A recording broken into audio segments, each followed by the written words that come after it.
इस कलयुग के अंदर ये सत्संग होता है। भक्ति मुक्ति के दाता सतगुरु भटकत प्राण फिरंदा, उस साहिब के हुक्म बिना नहीं तरवर पात हिलंदा। परमेश्वर कबीर जी वो पूर्ण ब्रह्म है। ये वही परमात्मा है जो बनारस में, काशी में, भारतवर्ष में काशी शहर के अंदर एक कमल के फूल पर नवजात शिशु का रूप धारण करके ये परमात्मा विराजमान हुए थे।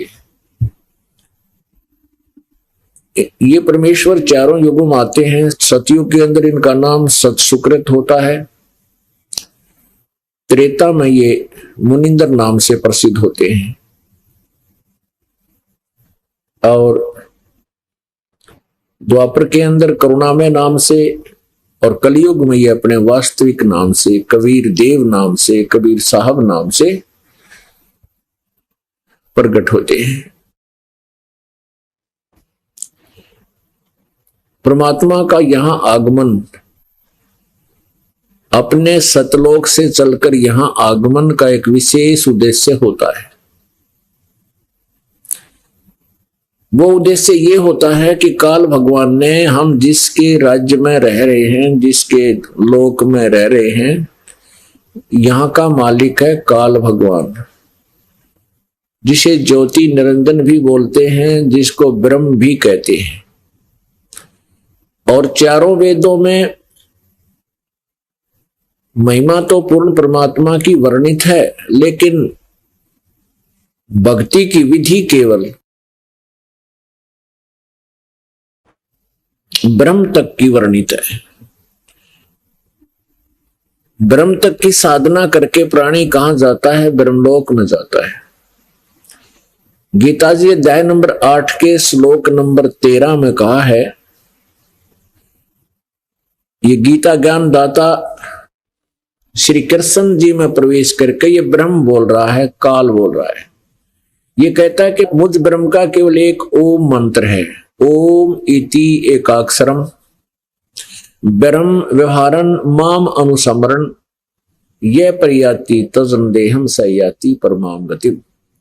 मेरा एक ओम मंत्र है, मुझ ब्रह्म का एक ओम अक्षर है। उच्चारण करके जो सुमन करता हुआ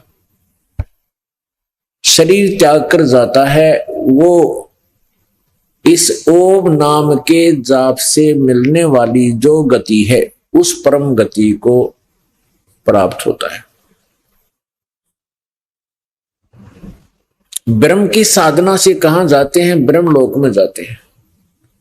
गीता जी अध्याय नंबर 8 के श्लोक नंबर 16 में कहा है कि अर्जुन, ब्रह्म लोक पर्यंत ये सभी लोग पुनरावर्ती में हैं। पुनरावर्ती का अर्थ है कि वहां गए हुए भी अपने पुण्य अक्षीण होने पर, ब्रह्मलोक में गए हुए साधक भी पुण्यों के अक्षीण होने पर वापस कर्म आधार से स्वर्ग और इस मृतलोक में आते हैं। नरक में, मृतलोक में जब इसके पुण्य समाप्त हो जाते हैं तो ऐसे ये चक्कर लगाते हैं,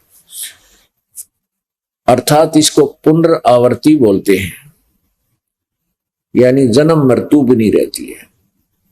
इसलिए गीता जी अध्याय नंबर 15 के श्लोक नंबर 4 में कहा है कि जब तुझे तत्व ज्ञान प्राप्त हो जा, उस तत्व ज्ञान के पश्चात परमेश्वर के उस परम पद की खोज करनी चाहिए, जहां जाने के बाद साधक फिर लौटकर संसार में कभी नहीं आते।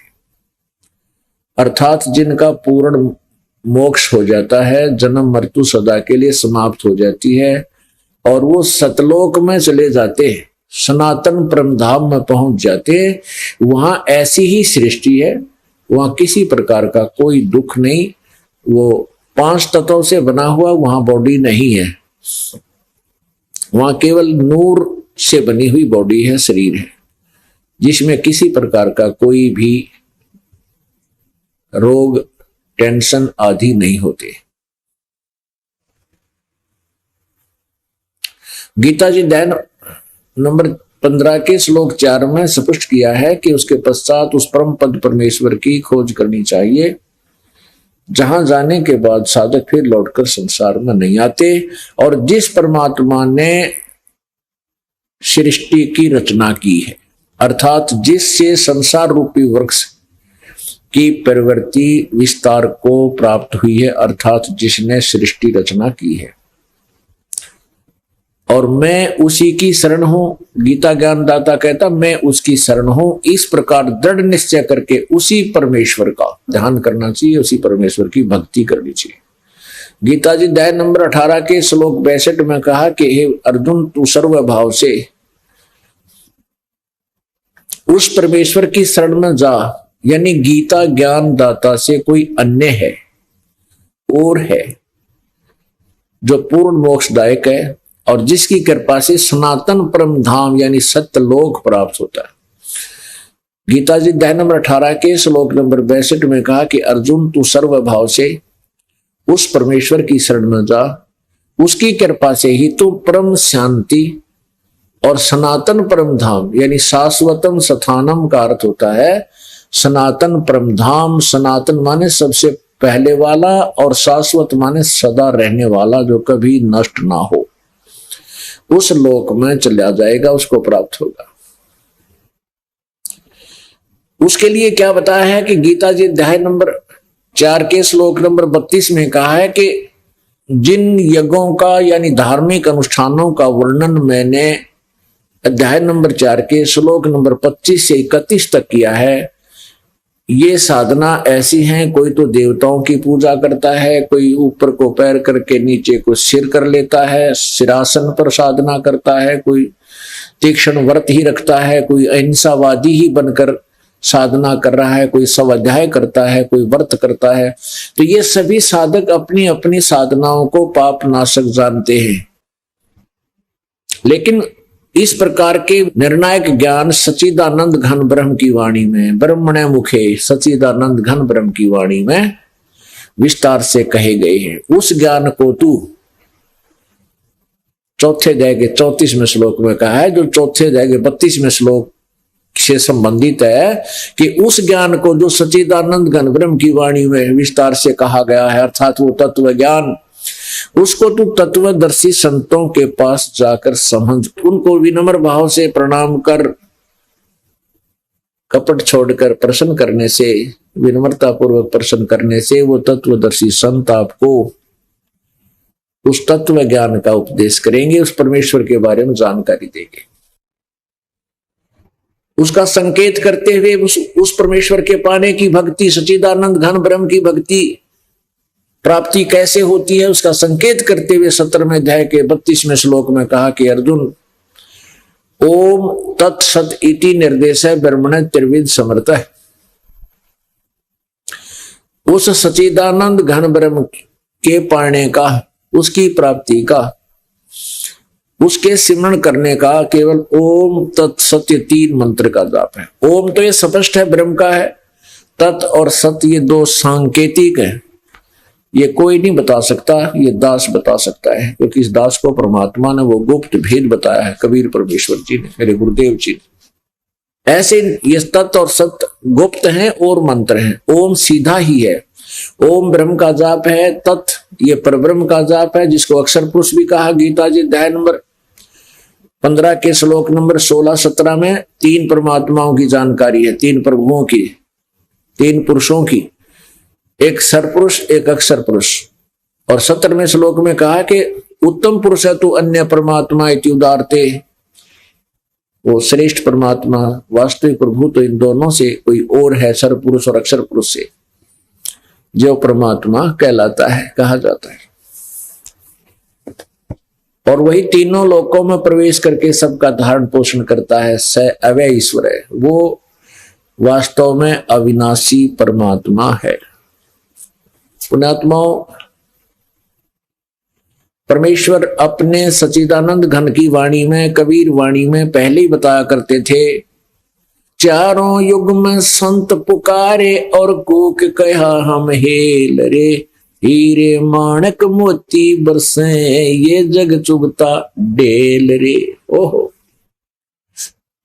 परमात्मा कहते हैं कि चारों युगों में मैं आया और आवाज लगा लगा के रुक के मार मार के ऊंची आवाज में गरज गरज के मैंने अपने इस यथार्थ ज्ञान को बताया। लेकिन काल के द्वारा भ्रमित ज्ञान के आधार पर ये भोली आत्माएं मुझे और मेरे ज्ञान को पहचान नहीं सकी। फिर जिन संतों को मैं मिला आकर के, जिन महापुरुषों को, महान आत्माओं को, वरेण्यम पुरुषों को, श्रेष्ठ आत्माओं को मैंने अपने से परिचित करवाया, जिन महापुरुषों को मेरा साक्षात्कार हुआ, उन्होंने भी मेरी महिमा का आवाज लगाकर रुक के मार मार के ऊंची आवाज में हेला दे दे के कहा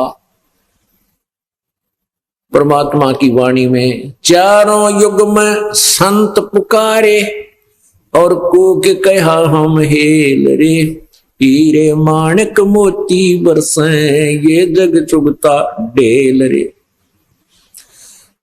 तत्व ज्ञान मोक्ष रूपी हीरे और मोतियों की हम वर्षा कर रहे हैं, यथार्थ ज्ञान की, यथार्थ नाम भक्ति विधि की, और आवाज लगा लगा कर बोल रहे हैं। लेकिन ये भ्रमित आत्माएं डले ढो रहा है, डले इकट्ठे कर रहा है, कंकर पत्थर इकट्ठे कर रहा है। ये जन्म और मृत्यु 84 लाख योनियों में भ्रमने की साधनाएं करके ये डले ढो रहा है, यानी कंकर पत्थर इकट्ठे कर रहा है। परमेश्वर कबीर जी कहते हैं, 16 शंख पर हमरा तकिया, गगन मंडल के जिंदा, हुक्म हिसाबी हम चल आए, काटनियम का फंदा। अमर करूं सतलोक पठाऊं, ताते बंदी छोड़ कहाऊं, बंदी छोड़ हमारा नामम, अजर अमर है अस्थिर ठामम। ओह, सिंपल लैंग्वेज में कितनी प्यारी भाषा बोली है परमात्मा ने कि बंदी छोड़ हमारा नामम, हमारा नाम बंदी छोड़ है। किस लिए? अमर करूं सतलोक ले जाऊं, ताते बंदी छोड़ कहाऊं। अमर करूं, यहां से तेरा जन्म मृत्यु का सदा के लिए झंझट मिटा दूं, सतलोक भेज दूं तुझे, इसलिए मैं बंदी छोड़ काल के बंधनों से, काल के कर्म रूपी रस्सों से, बंधनों से, सिकंजों से तेरे को छुटवा दूंगा। काल ने हमें कर्म प्रदान करके जैसा कर्म करेगा वैसा फल मिलने के आधार से हमें यही रोक रखा है। परमात्मा कहते हैं कि शुभ कर्मों के कारण तुम ब्रह्म लोक चले जाते हो, स्वर्ग लोक चले जाते हो, वहां पुण्यों को अक्षीण करके फिर 84 लाख योनियों में धक्के खाते हो, और फिर पाप के आधार से नरक जाते हो, फिर 84 लाख प्रकार के प्राणियों के शरीरों में कष्ट उठाते हो। अब परमात्मा कहते हम बंदी छोड़ हैं। कैसे हैं? कि तुम्हारे पुण्य जो होंगे उनको सुरक्षित रखेंगे और तुम्हारे पापों को नाश कर देंगे। जब तुम्हारे पाप नष्ट हो जाएंगे, पुण्य बढ़ जाएंगे, तो हम इसका प्रतिफल इस काल के लोक में प्राप्त नहीं करेंगे, हम सतलोक में जाएंगे, इसका ऋण उतार देंगे। ये खुद भी कहता गीता जी अध्याय नंबर 18 के श्लोक नंबर 66 में कि सर्वधर्मान परित्यज माम एकम शरणम व्रज, अहम तो सर्व पापे मोक्षामि मा शुच।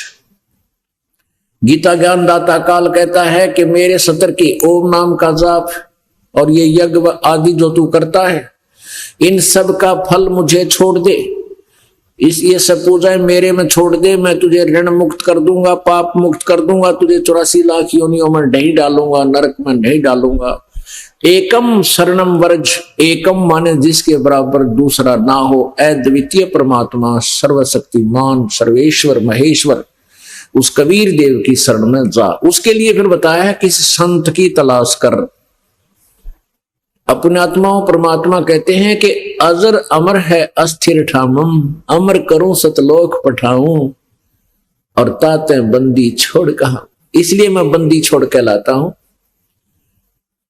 क्योंकि यजुर्वेद अध्याय नंबर 5 के मंत्र नंबर 32 में कहा है कि कबीर अंगारी असी और बम्भारी अवेसुरसी। अंगारी माने पापों का शत्रु, अरि माने शत्रु, अग माने पाप, पापों का पाप नाश करने वाला कबीर रसी, वो कबीर है, कबीर देव है, कबीर साहब है। और बमभारी माने बंधनों का शत्रु, बमभारी बंधनों का शत्रु यानी कर्म के बंधन को काटने वाला वो कबीर है। और रत धामा सवर ज्योति रत धामा आसी, लास्ट में लिखा इस मंत्र के, वो सतलोक में रहने वाला है वो परमात्मा कबीर रसी।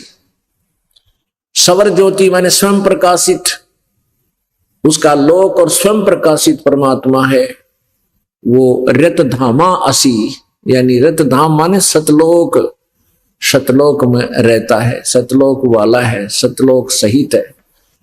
पुण्यात्मा, परमेश्वर कबीर जी की वाणी को हम महत्व नहीं दे पाए क्योंकि हम अपने सदग्रंथों, जिनको हम सदग्रंथ मानते थे, पवित्र चारों वेद, ऋग्वेद, यजुर्वेद, सामवेद और अथर्ववेद, इनको हम बहुत ही प्रमाणित सदग्रंथ मानते थे। प्रत्येक हिंदू धर्म के प्राणी के मुख के ऊपर ये समाया हुआ है, वेदों जैसा ज्ञान नहीं। और दूसरे फिर श्रीमद् भगवत गीता जी, श्रीमद् भगवत गीता जी चारों वेदों का सारांश है, जो भगवान ब्रह्म ने ही श्री कृष्ण में प्रवेश करके भूत की तरह, प्रेत की तरह प्रवेश करके बोला है। और उसमें कुछ थोड़ी सी अपनी भी अटकल लगाई है, लेकिन वेदों का ज्ञान है ये परमेश्वर पूर्ण ब्रह्म द्वारा दिया गया था। श्री ब्रह्म के अंदर ज्योति निरंजन के अंतःकरण में जैसे फैक्स कर दिया करें, ऐसे कर दिया गया था। वो इसने जो का त्यों बोला है। फिर वेदों का ज्ञान इसने स्वयं बोला है गीता जी के रूप में, सारांश रूप में। और उसके बाद पवित्र हिंदू धर्म के अनुयायी पवित्र 18 पुराणों को भी समांतर आदर की दृष्टि से और देखते हैं तथा उनको भी ऑथेंटिक मानते हैं, वास्तविक ज्ञान युक्त मानते हैं। आज उन्हीं सदग्रंथों ने ये सिद्ध कर दिया कि वो परमात्मा कोई और है और वो कबीर है, वो अपने लोक से चलकर आता है। जैसे गरीबदास साहिब जी को मिले, गरीबदास साहिब जी को मिले गांव छुडानी में, जिला झज्जर में, हरियाणा के अंदर। तो उन्होंने क्या बताया कि अलल पंख अनुराग है, सुन मंडल रे थीर, दास गरीब उधारिया, मोए सतगुरु मिले कबीर। परमात्मा गगन मंडल से उतरे, यानी गगन मंडल से, आकाश से परमात्मा मेरे पास आए और मुझे यथार्थ ज्ञान दिया। अब ये तो वाणी है कबीर जी और उनके संबंधित जो परमात्मा को समझा जिन महापुरुषों ने परमात्मा का साक्षात्कार किया और सतलोक यानी उस रत धाम को, उस सनातन परम धाम को जिन्होंने आंखों देखा, उन महापुरुषों की वाणी में भी ज्यों का त्यों वर्णन है। अब हमने ये देखना है कि वो वर्णन यदि वेदों में भी हो तो फिर कहना ही क्या, फिर तो हमने स्वीकार करने में आनाकानी नहीं बनेगी और ना ही बननी चाहिए बुद्धिमान को। जो ज्ञान हम सत्य मानते हैं कि वेदों और गीता जी पुराणों में जो लिखा वो सच्चा है, और उस ज्ञान को आज हम स्वयं पढ़ सकते हैं, क्योंकि पहले तो हमारे पूर्वज अशिक्षित थे और संस्कृत भाषा के जानने, पढ़ने, बोलने का अधिकार केवल एक वर्ग को था जिसको ब्राह्मण बोलते थे। और वो ब्राह्मण वर्ग वेदों को और गीता जी को, पुराणों को ठीक से समझ नहीं सका। हालांकि व्यास जी 18 पुराणों के राइटर हैं, श्री वेद व्यास जी, वो भी पुराणों के ज्ञान से पूर्ण परिचित नहीं थे, राइटर अवश्य थे। राइटर का क्या अर्थ होता है कि ये आध्यात्मिक शक्ति ऐसी होती है जैसे काल भगवान ने गीता जी बोली थी रणस्थल पर और बाद में वेद व्यास जी में प्रवेश करके वो लिपिबद्ध कर दी 18 अध्याय बनाकर। इसी प्रकार व्यास जी में प्रवेश करके इस काल ने जो भी वार्ता जिस जिस ऋषि संत की हुई थी आपस में, वो सारी ज्यों की तो लिख दी और उसको 18 पुराण बना दिया। वैसे तो ये पुराणों का ज्ञान एक ही बोध माना जाता है, 18 पुराणों का ज्ञान एक ही बोध है और उसका मूल ज्ञानदाता श्री ब्रह्मा जी हैं। ब्रह्मा जी से सुनकर ज्ञान आगे ऋषियों ने आपस में कुछ अटकलें लगाई, एक दूसरे से प्रश्नोत्तरी की और फिर अपना अनुभव जोड़ दिया। उस ऋषि के नाम से फिर वो ज्ञान बढ़ता चला गया। जैसे विष्णु पुराण का ज्ञान श्री पाराशर जी ने बोला और कुछ अपना अनुभव, कुछ ब्रह्मा जी से सुना हुआ। ऐसे ही इनके अलग अलग वक्ता हैं, लेकिन राइटर एक ही है। तो कहने का भाव यह है कि अभी तक हम अपने वेदों, गीता और पुराणों से परिचित नहीं थे, और जिस कारण से हम परमेश्वर कबीर जी की उस अमृत वाणी को, जिसके विषय में गीता जी अध्याय नंबर 4 के श्लोक नंबर 32 में स्पष्ट किया है कि वो सच्चिदानंद घन ब्रह्म की वाणी में वो तत्व ज्ञान विस्तार से कहा गया है। अब गीता जी अध्याय नंबर 4 के श्लोक नंबर 34 में कहा कि उस तत्व ज्ञान को जो 32 में कहा है, तत्वदर्शी संतों से पूछ। गीता ज्ञानदाता कहता मैं उस ज्ञान से परिचित नहीं हूं। अपने आत्मा गीता जी अनुवाद करने वालों ने अध्याय नंबर 4 के और श्लोक नंबर 32 में जो ब्रह्मणे मुखे शब्द है उसका अर्थ गलत किया है।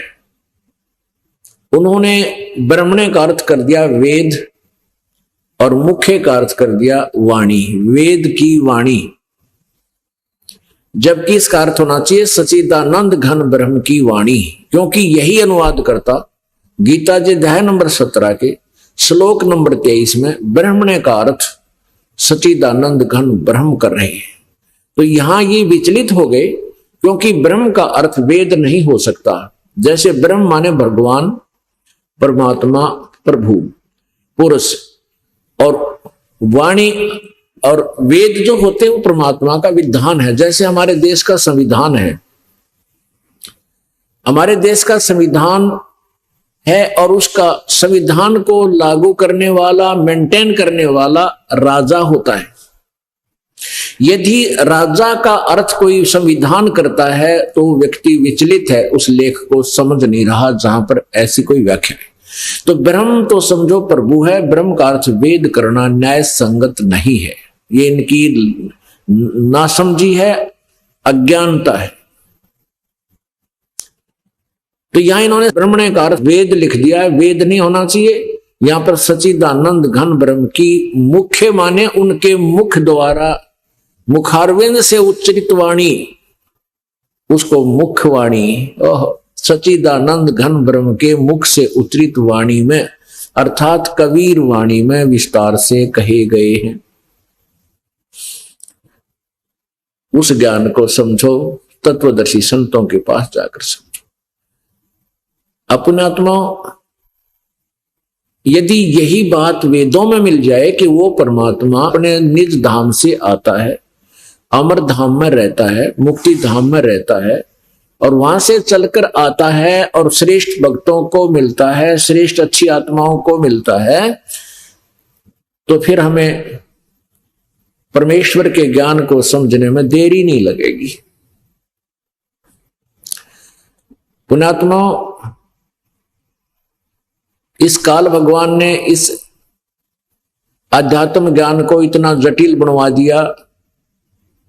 अज्ञानी संत महंत और ऋषि वेद के जो ना वेदों से परिचित थे, ना वो पुराणों से परिचित थे, ना गीता जी से परिचित थे, केवल दंत कथा लोक वेद सुना के हमें शास्त्र विपरीत ज्ञान से ओत प्रोत कर दिया।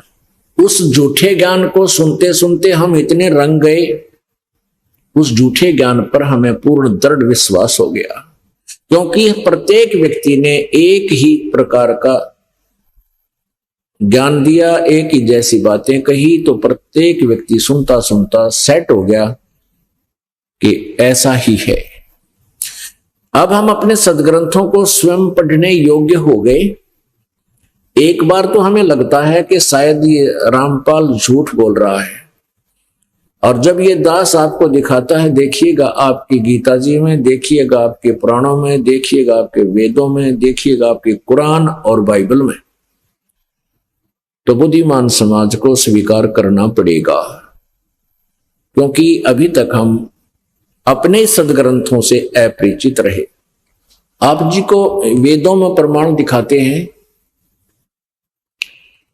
कि वो परमात्मा पूर्ण ब्रह्म, सच्चिदानंद घन ब्रह्म, परम अक्षर ब्रह्म जिसको बोला जाता है, वो अपने सतलोक में तीसरे मुक्ति धाम में रहता है, वहां से चलकर यहां आता। उसका नाम कबीर है और वो कबीर वाणी द्वारा अपने ज्ञान को बोलता है। देखिएगा ऋग्वेद मंडल नंबर 9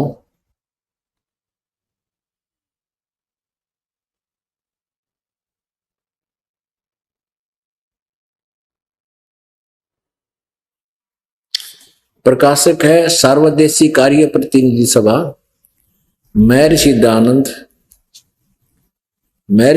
भवन, रामलीला मैदान, नई दिल्ली 2। ये इनके फोन और फैक्स नंबर है, ईमेल भी है।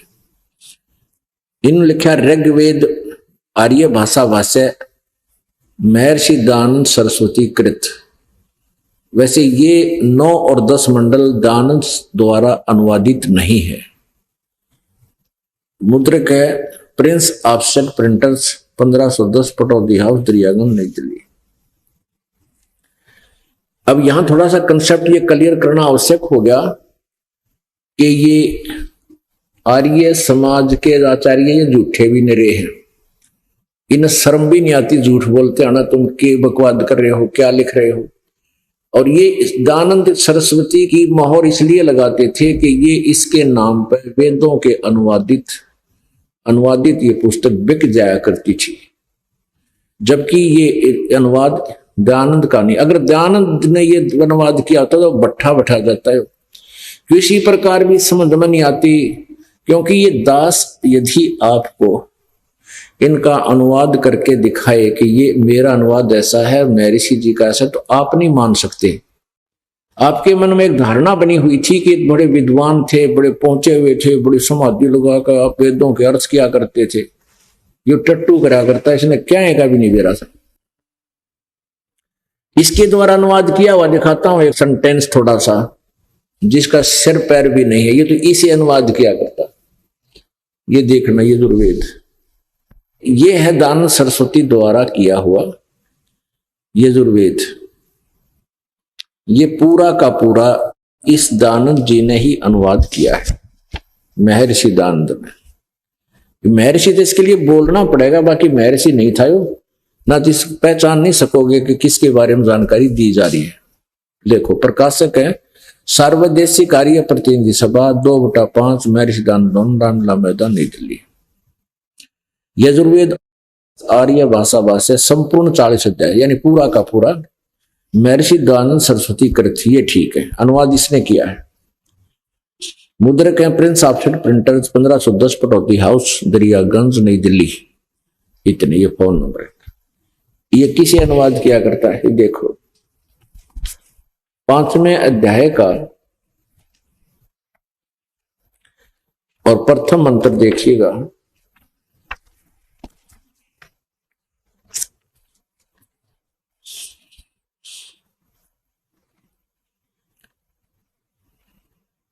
इसमें है अग्ने तनुरसी, विष्णवे तवा सोमस्य तनुरसी। अग्ने तनुरसी और विष्णवे तवा सोमस्य तनुरसी। अग्ने माने परमेश्वर, तनु माने सहशरीर, असी माने है।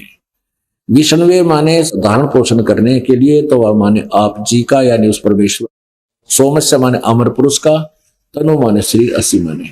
इसका सीधा सा अर्थ ये बनता है। लेकिन इस महापुरुष ने क्या किया है, इसका अर्थ हे मनुष्यो तुम लोग जैसे मैं।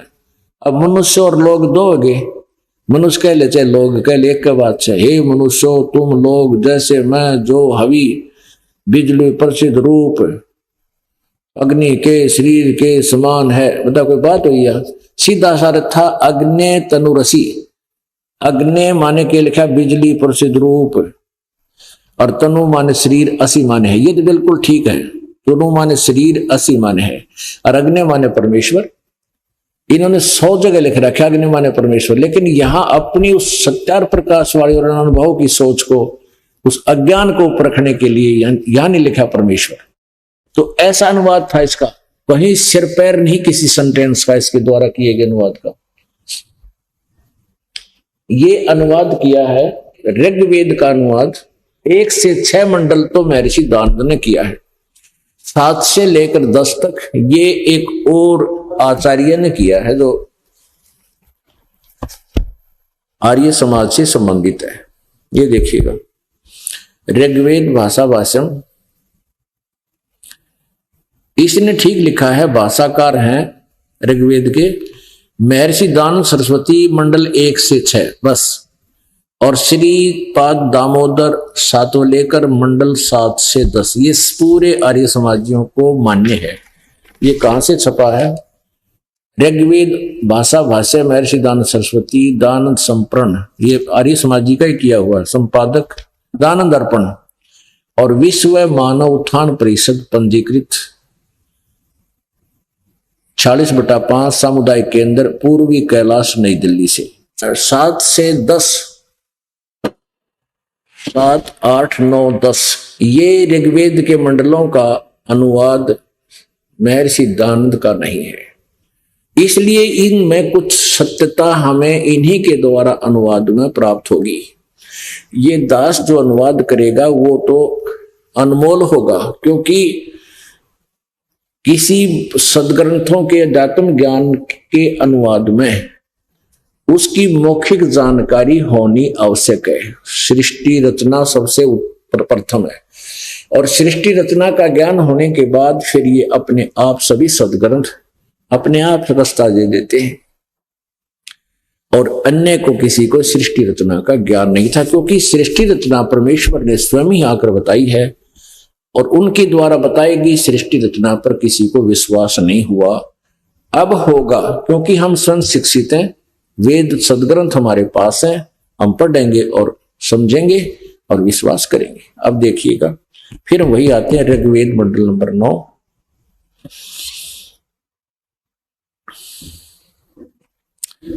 ये दानंद सरस्वती द्वारा नहीं अनुवादित है, फिर भी ये प्रकाशक यही हैं आर्य समाज वाले, और ये मान्य है इनको। प्रकाशक है सार्वदेशीय कार्य प्रतिनिधि सभा, महर्षि दान भवन, रामलीला मैदान, नई Delhi. Phone and fax number इतने थे।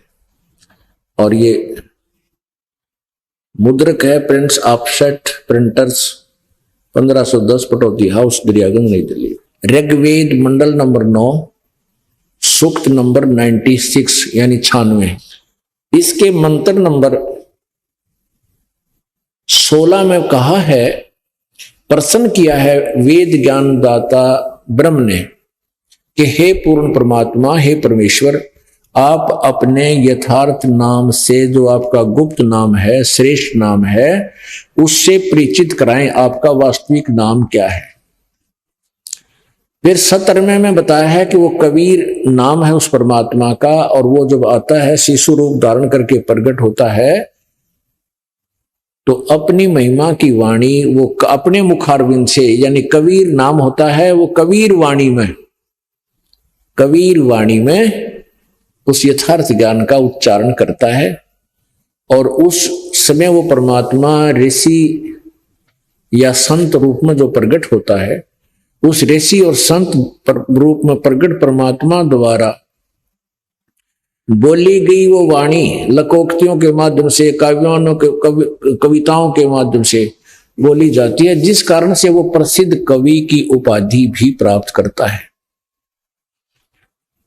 और वो परमात्मा तीसरे मुक्ति धाम में रहता है। यहां से केवल इतना ही लेंगे, फिर आगे आज का सत्संग शुरू करेंगे। ये देखिएगा ऋग्वेद मंडल नंबर 9, सूक्त नंबर 96 और मंत्र नंबर 16। इसमें लिखा है कि गुह्यम चारु नामम, चारु नाम सब आयुध है, सतोत्र भी पूयमान्य अभर्ष गुहम चारु नाम। अब स्तोत्र भी माने स्तोत्रों के यानी ज्ञान के वाणी रूपी सब आयुध है, यानी अपने अस्त्र शस्त्र, अपने तत्व ज्ञान रूपी शस्त्र सहित आप आइए और परमात्मा अपने उस यथार्थ नाम का ज्ञान कराइए। इन्होंने लिखा अनुवाद, हे परमात्मन सर्वोपरि रहस्य चारु श्रेष्ठ। नाम माने नाम लिखना था यहाँ पर। इस नाम का अर्थ इन्होंने जो तुम्हारी संज्ञा है, नाम का अर्थ संज्ञा कर दिया, आप उसका ज्ञान कराएं। इसका अर्थ है, हे परमात्मन आपका जो सबसे श्रेष्ठ नाम है उसका ज्ञान कराएं। इसमें वो ज्ञान करा है। इसमें लिखा है कबीर, इसको ये कवि बोल देते हैं, हम इसको कबीर देव बोल देते हैं। कबीर देव, कबीर साहब जैसा भी। शिशु जगानम हरियंतम मर्जंती शुभंती वहीना मरुतो गणेन कबीर गिरभी। कबीर गिरभी का अर्थ है कबीर वाणी। इन्होंने यहां देखिएगा, इस रै को हटा के, ऊपर वाले रै को हटा के, ये जो ग की ई की मात्रा के ऊपर छोटा रै लगा हुआ, इसको हटा के इन्होंने कवि के 2 मात्रा अपसर्ग लगा दी और गिर भी अलग कर दी वाणी द्वारा। तो हम इसको जो का तो रखा, कबीर गिर भी, कबीर वाणी द्वारा। कबीर, इसने कवि का अर्थ दिया कवि लोग, और वाणी द्वारा यहां हमने लिखना था वो कबीर वाणी द्वारा परमात्मा जो आता है शिशु रूप धारण करके जानबूझ कर प्रकट होता है यथार्थ ज्ञान। वो अपने प्यारी आत्माओं को, बड़े बड़े समूह के समूह को यथार्थ ज्ञान बताता है। वो काविना यानी कविताओं के माध्यम से, लोकोक्तियों के माध्यम से अपनी कबीर वाणी द्वारा ज्ञान उच्चारण करता है। वो कबीर संत सोम, वो परमात्मा जो कवि रूप में प्रकट होता है वो परमात्मा ही होता है। और अपने यथार्थ ज्ञान को रेभन माने गरजता हुआ, रेभन सन, इन्हीं के द्वारा गरजता हुआ यानी ऊंची स्वर में उच्चारण करता है, ज्ञान कराता है। अब देखो 18वें, इन अनुवाद फिर भी अच्छा नहीं किया। तो देखो 9 के 96 में क्या लिखा है। 9 ऋग्वेद मंडल नंबर 9 और सूक्त नंबर 96 का मंत्र नंबर ये 18 है। इसमें लिखा है वो परमात्मा जो संत रूप में प्रकट होता है, सोमम, वो अमर परमात्मा, सोम स्वरूप या अमर परमात्मा, पालन की इच्छा करता हुआ जो महान वह परमात्मा, तृतीयम धामम। अब संस्कृत पढ़ सकते हैं हम क्योंकि ये देवनागरी लिपि है। नागरी लिपि में लिपिबद्ध है। तृतीयम मान तीसरे, धाम माने श्लोक में स्थान पर, विराजमान माने विराजमान है। तृतीयम धाम देवयान और पितरान, ये इन्होंने अनुवाद किया है। दोनों से पृथक तीसरा जो मुक्ति धाम है, तीसरे मुक्ति धाम में विराजमान है। इन्होंने कर दिया ज्ञान योगी। ज्ञान योगी की तट गया, भगवान की महिमा चल रही है, प्रकाश। और कांतदर्शी 10वीं की पदवी अर्थात मुख्य स्थान है। ये है वो परमात्मा कवि नाम पदवी, कवियों की, प्रसिद्ध कवियों की पदवी को प्राप्त करता है क्योंकि वो अपनी वाणी को कविताओं से बोलता है, लोकोक्तियों के माध्यम से। ऋषिकृत, यहां लिखना था ऋषिकृत, उस ऋषि द्वारा की गई वो वाणी उनके अनुयायियों द्वारा को बहुत अच्छी लगती है, स्वर के समान होती है। अब यहां इनने खूब अड़ंगाकरण की चेष्टा कर रखी है। इसमें से केवल इतना ही लेना है हमने कि वो परमात्मा तीसरे मुक्ति धाम में रहता है। इसमें क्या किया है कि इसके 9-10 मंडल की भूमिका में लिखा हुआ है इन्होंने। 9 मंडल का आधे तो किसी ने अनुवाद किया है, आधा किसी ने किया है। तो जिसने आधा किया उसने अड़ंगा किया है, कुछ ने श्रेष्ठ ठीक ढंग से कर दिया। लेकिन ये मान्य है ये अनुवाद आर्य समाज के आचार्यों को, और यही ज्यादा बाधा करते हैं। संस्कृत का ठेका अभिन्न ले रखा, ब्राह्मणा ने छोड़ दिया। अब ये ठेकेदार हो रहे संस्कृत हम नहीं आवा और सेनाती को ना। अब ऋग्वेद मंडल नंबर 9 सूक्त नंबर 86 में आते हैं। अब यहां से हमने इतना लिया कि वो परमात्मा पूर्ण ब्रह्म सतलोक में रहता है, तीसरे मुक्ति धाम में रहता है, मोक्ष स्थान पर रहता है, जहां उसका मूल ठिकाना है। अब ऋग्वेद मंडल नंबर 9 सूक्त नंबर 86 पाते हैं, ये देखो।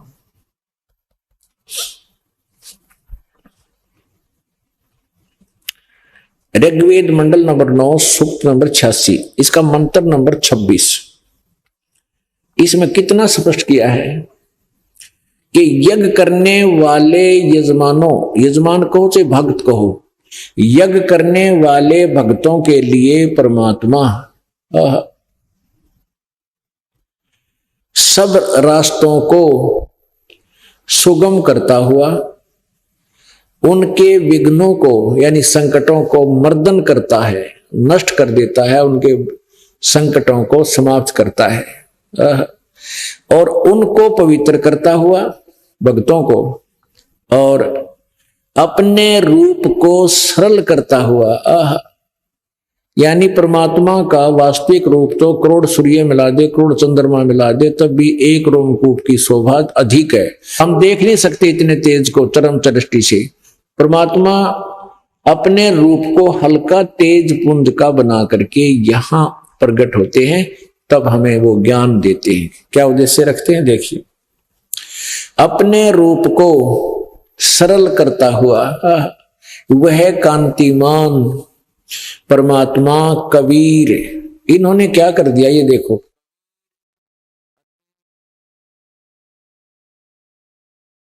ये कबीर अत्यो का जो अर्थ है इन्होंने कवि कर दिया।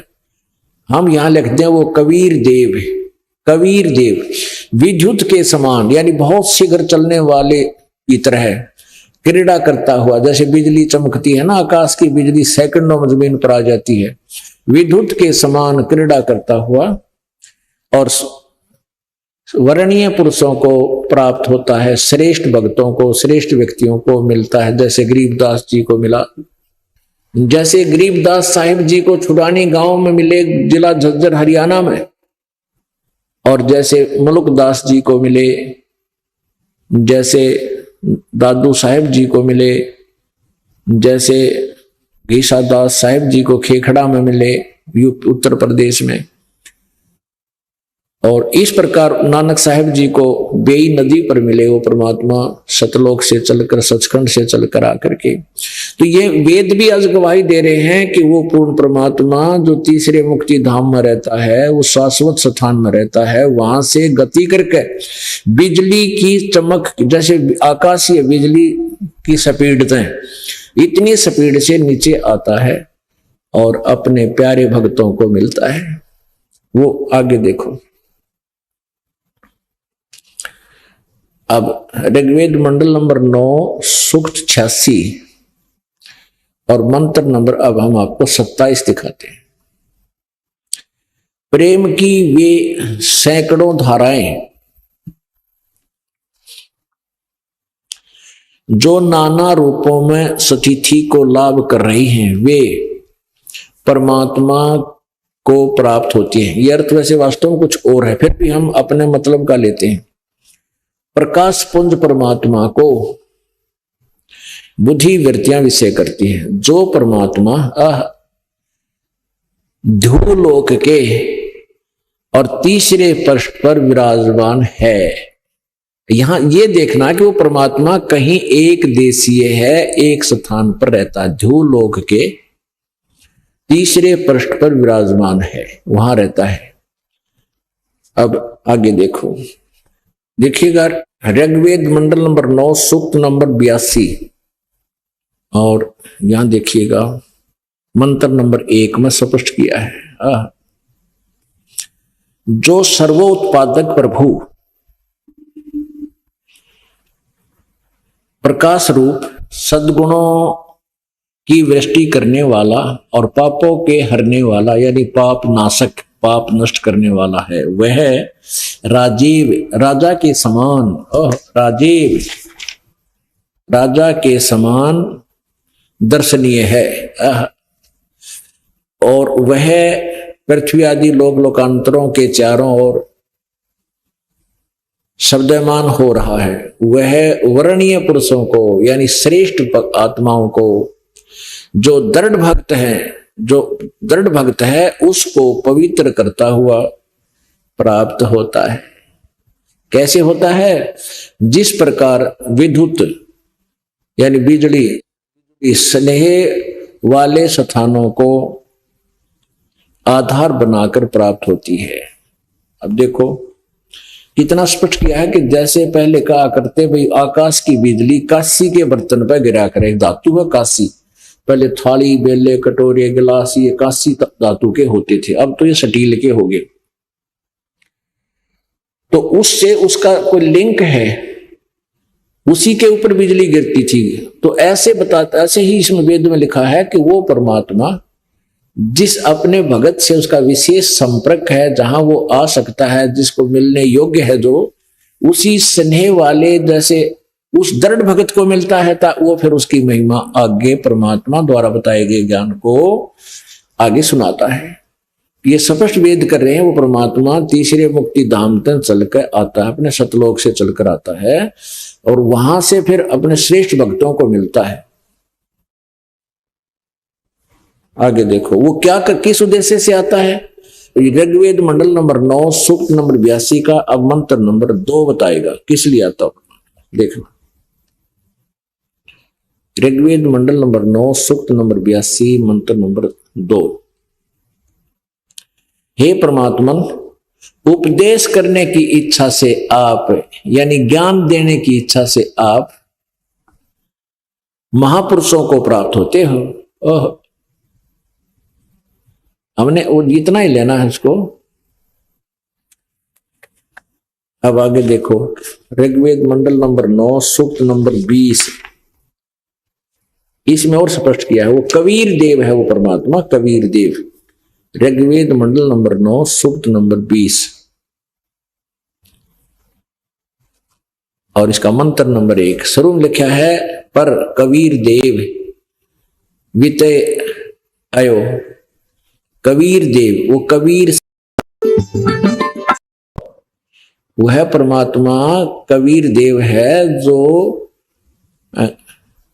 तृप्ति के लिए यानी जो भक्त जो इच्छुक है ज्ञान का, उसकी तृप्ति के लिए वो ज्ञान देता है और सहनशील है, संपूर्ण दुष्टों को संग्राम में तिरस्कृत करता है। अपने आत्माओं इतना कुछ ये भूमिका बनी है आज के सत्संग की, जो दास आपको सुनाना चाहता है। क्या सुनाना चाहता है कि सच्चिदानंद घन ब्रह्म ने अपनी वाणी में क्या बताया है। बहुत विस्तार से लिखा है, कौन सी साधना करनी चाहिए कौन सी ना करनी चाहिए वो भी बताई है। श्रीमद् भगवत गीता अध्याय नंबर 16 के श्लोक नंबर 23 में कहा कि अर्जुन, जो शास्त्र विधि को त्याग कर मनमाना आचरण करते हैं यानी अपनी मर्जी से कोई भी जाप साधना तप आदि करते हैं, शास्त्र विधि को त्याग कर जो मनमाना आचरण यानी पूजाएं करते हैं, उनको न तो कोई सुख होता है, न उनकी गति होती है, न कोई उनको कार्य सिद्ध होता है, अर्थात यूजलेस, व्यर्थ।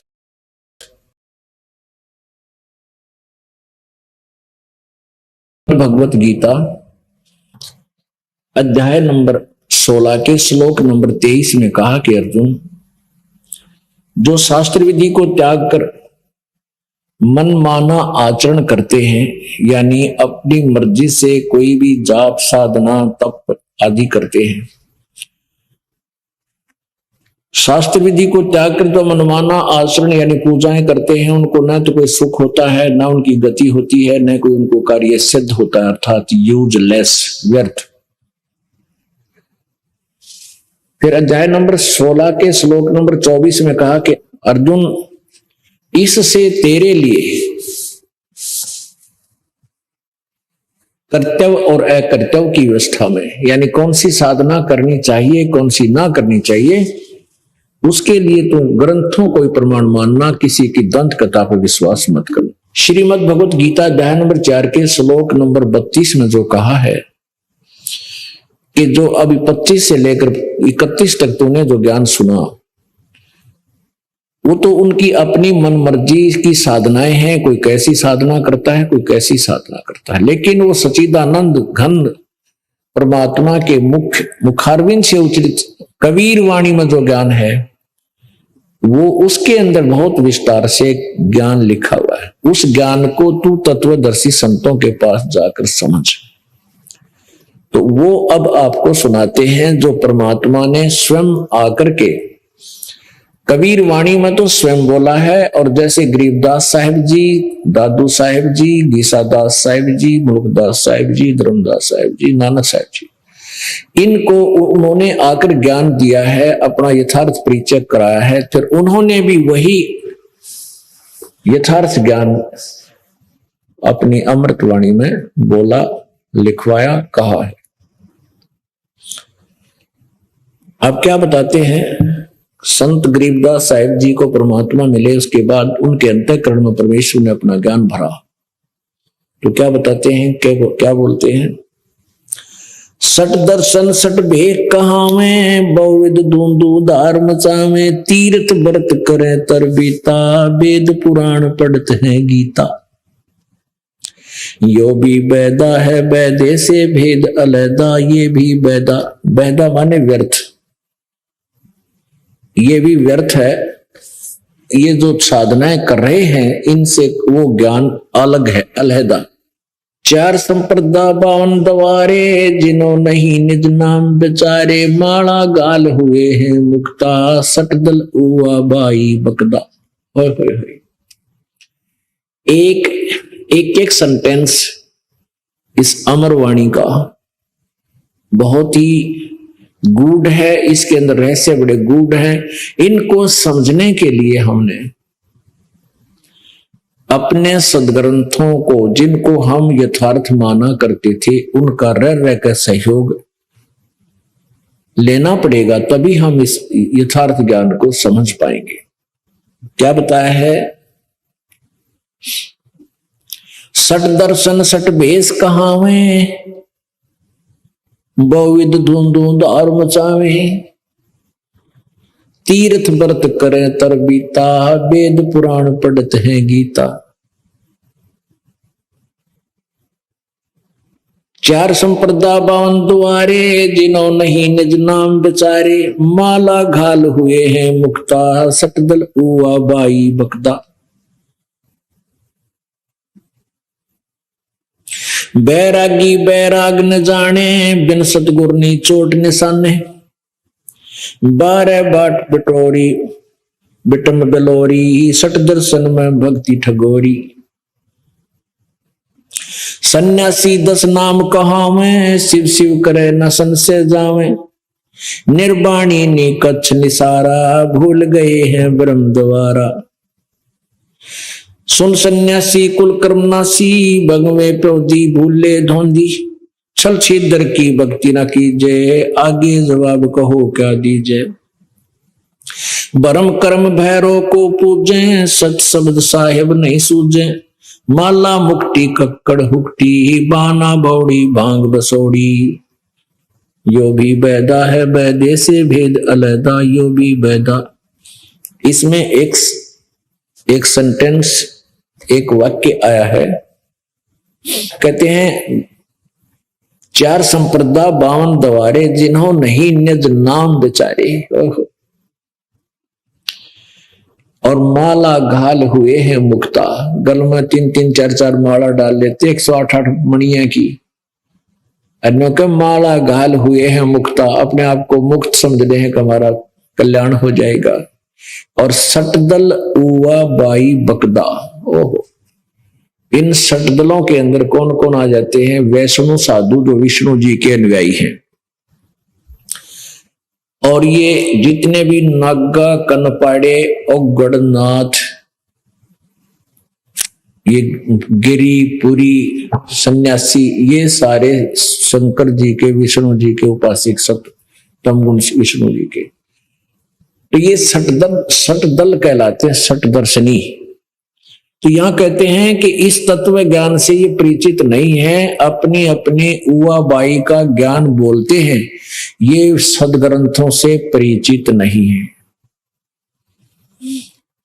अपने आत्माओं, अब ये बातें कोई वैसे सिंपल वे से कहे तो किसी के गले नहीं उतरे कि, और दास तो अब यहां तक कहता है कि ब्रह्मा विष्णु महेश जी को भी वेद ज्ञान नहीं था। जब ब्रह्मा विष्णु महेश जी को ज्ञान नहीं था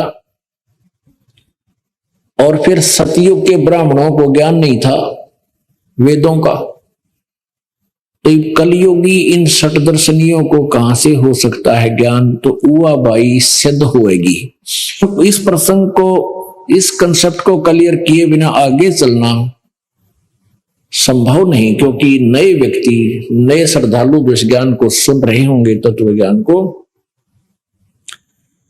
उनको ऐसा हो जाएगा जैसे कुलीन खाली। तो उनके लिए फिर बूरा की फाकी, खांड की फाकी लगवाना अति आवश्यक है, ताकि वो कड़वा मुंह ना रहे। पुण्यात्माओं, परमात्मा की भक्ति बहुत आसान है। परमेश्वर के विषय में तत्व ज्ञान बिल्कुल सिंपल है, साधारण सा है, बहुत ही सिस्टेमेटिकली है, जो परमात्मा कबीर जी ने स्वयं आकर बताया हुआ। लेकिन वो कबीर वाणी है, कबीर वाणी में लिपिबद्ध है, और इन अज्ञानी ऋषि, महर्षियों, गुरुओं ने, ब्राह्मणों ने, मंडलेश्वरों ने हमारे हृदय में एक बात जचा रखी है कि कबीर जी तो अशिक्षित थे, वो संस्कृत भाषा नहीं जानते थे, इसलिए वो वेदों, गीता और पुराणों से अपरिचित थे, और उन्होंने उवा बाई अपनी वाणी में बोल रखी है। तो अब ये था इसके उलट कि उवा बाई तो इन्होंने खुद बोल रखी थी, परमात्मा की वाणी वेदों और गीता और सबसे मिलती है। अब ये सिद्ध करना अति आवश्यक हो गया कि इस परमात्मा की वाणी, कबीर वाणी जो है, वेदों, गीता और पुराणों से मेल खाती है, कि उसमें भी ऐसा ही लिखा है कि इन षट दर्शनियों को ब्रह्मा विष्णु महेश तक, और ब्रह्मा विष्णु महेश के उपासक और ऋषि, सतयुग के ब्राह्मण, ऋषि, महर्षि, इनको किसी को भी वेद ज्ञान नहीं था। उवा बाई क्या करते? अपने आत्माओं, इतना जबरदस्त सेंटेंस है ये। यदि आज से 100 वर्ष पहले बोला जाता तो जूते पड़ते मेरे सिर में, लेकिन आज परमात्मा ने वो समय चुना है कि सब पुण्यात्मा शिक्षित हैं और सदग्रंथ हमारे पास है। आप अपने भगवान को आसानी से पहचान कर कल्याण करा पाओगे। अब देखिएगा, वही सदग्रंथ जिनको हम सच्चा माना करते थे और मानते भी हैं, ये देखिएगा, श्रीमद देवी भागवत यानी देवी पुराण, गीता प्रेस गोरखपुर से प्रकाशित है।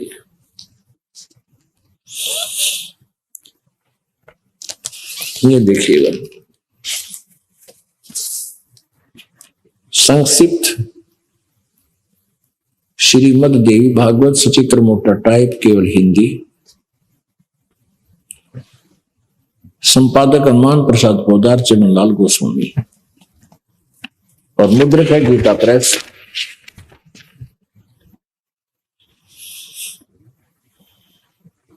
गोरखपुर, गीता प्रेस गोरखपुर, मुद्रक भी प्रकाशक भी। अब फिर हमने इसका एक लंबा चैप्टर लेना पड़ेगा, तभी ये समझ में आएगी। देखिएगा, इसके प्रश्न नंबर 28 पे, प्रश्न नंबर 28 पे, और ये देखिएगा, संक्षिप्त देवी भागवत, पहला स्कंद। इसमें नारद जी से व्यास जी ने प्रश्न किया, जो राइटर है इसका पुराणों का। अपने आत्मा यही दास सिद्ध करना चाहता है कि इनको भी ना पता था इस पुराणों के बारे में, यथार्थ ज्ञान नहीं था। अब ये क्या पूछता है, राइटर है ये, बल्कि ये पूछ रहा है नारद जी तय। नारद जी कह रहे हैं कि जो प्रश्न आपने मेरे से किया था, यही मेरे पिताजी ब्रह्मा जी ने भगवान श्री विष्णु जी तय कराया था, वो बताते हैं। अब देखो, नारद जी ने कहा, महाभाग व्यास जी, तुम इस विषय में जो पूछ रहे हो, ठीक यही प्रश्न मेरे पिताजी ने भगवान श्री हरि से किया था। देवादिदेव भगवान जगत के स्वामी हैं, लक्ष्मी जी उनकी सेवा में उपस्थित रहती हैं, दिव्य कौस्तुभमणि उनकी शोभा बढ़ाती है, वे शंख चक्र गदा लिए रहते हैं, पीतांबर धारण करते हैं, चार भुजाएं। इससे सिद्ध होगा ना ये विष्णु जी के विषय में। श्रीवत्स का चिन्ह, वक्ष स्थल पर श्रीवत्स का चिन्ह चमकता है। वे चराचर जगत के आश्रयदाता हैं, जगत गुरु एवं देवताओं के भी देवता हैं। अब नारद जी कह रहा है विष्णु जी को कि ये जगत गुरु है विष्णु। आगे देखिए जगत गुरु के बोल है।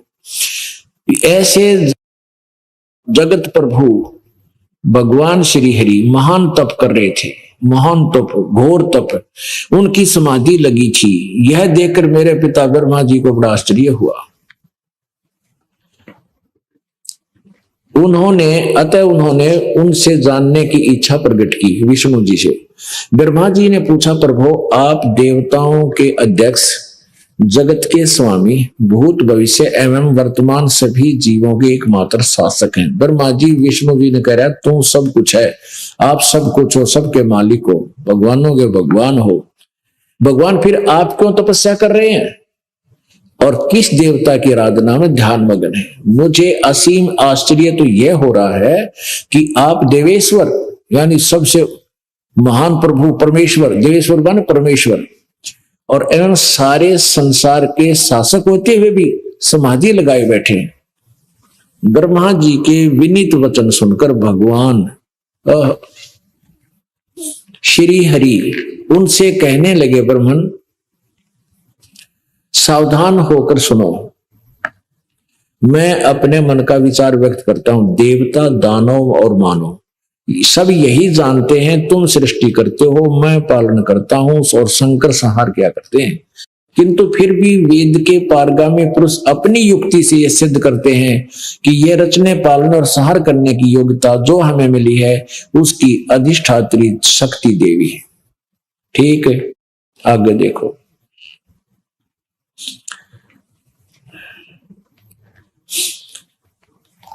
सुवर्त प्रत्यक्ष और परोक्ष दोनों उदाहरण मैं तुम्हारे सामने रखता हूं, सुनो। यह निश्चित है कि उस शक्ति के अधीन होकर ही मैं इस शेष नाग की सैया पर सोता और सृष्टि करने का अवसर आते ही जाग जाता हूं। मैं सदा तप करने में लगा रहता हूं और उस शक्ति के शासन से मैं कभी मुक्त नहीं रह सकता। कभी अवसर मिला तो लक्ष्मी के साथ सुखपूर्वक समय बिताने का सौभाग्य प्राप्त होता है। मैं कभी तो दानवों के साथ युद्ध करता रहता हूं।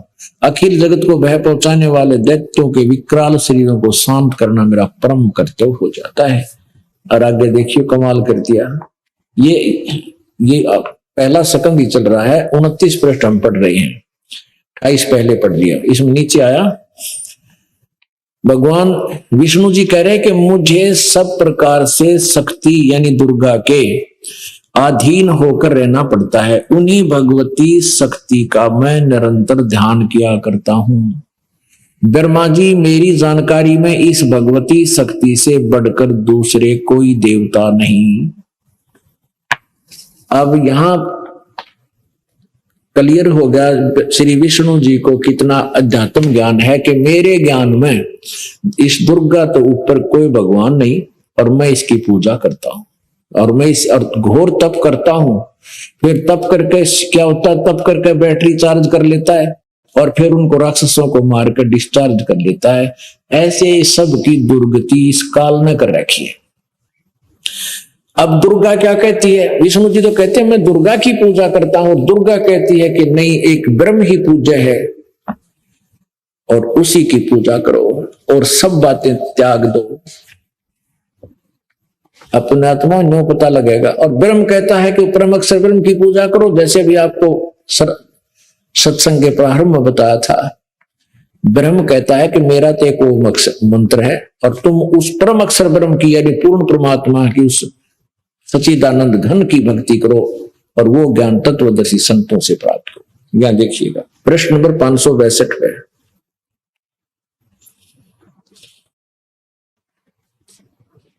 ये 7वां सकंद है, यहां से आपको दिखाते हैं। देवी के द्वारा हिमालय को ज्ञानोपदेश, ब्रह्म स्वरूप का वर्णन, यानी ब्रह्म के बारे में वो जानकारी दे रही है।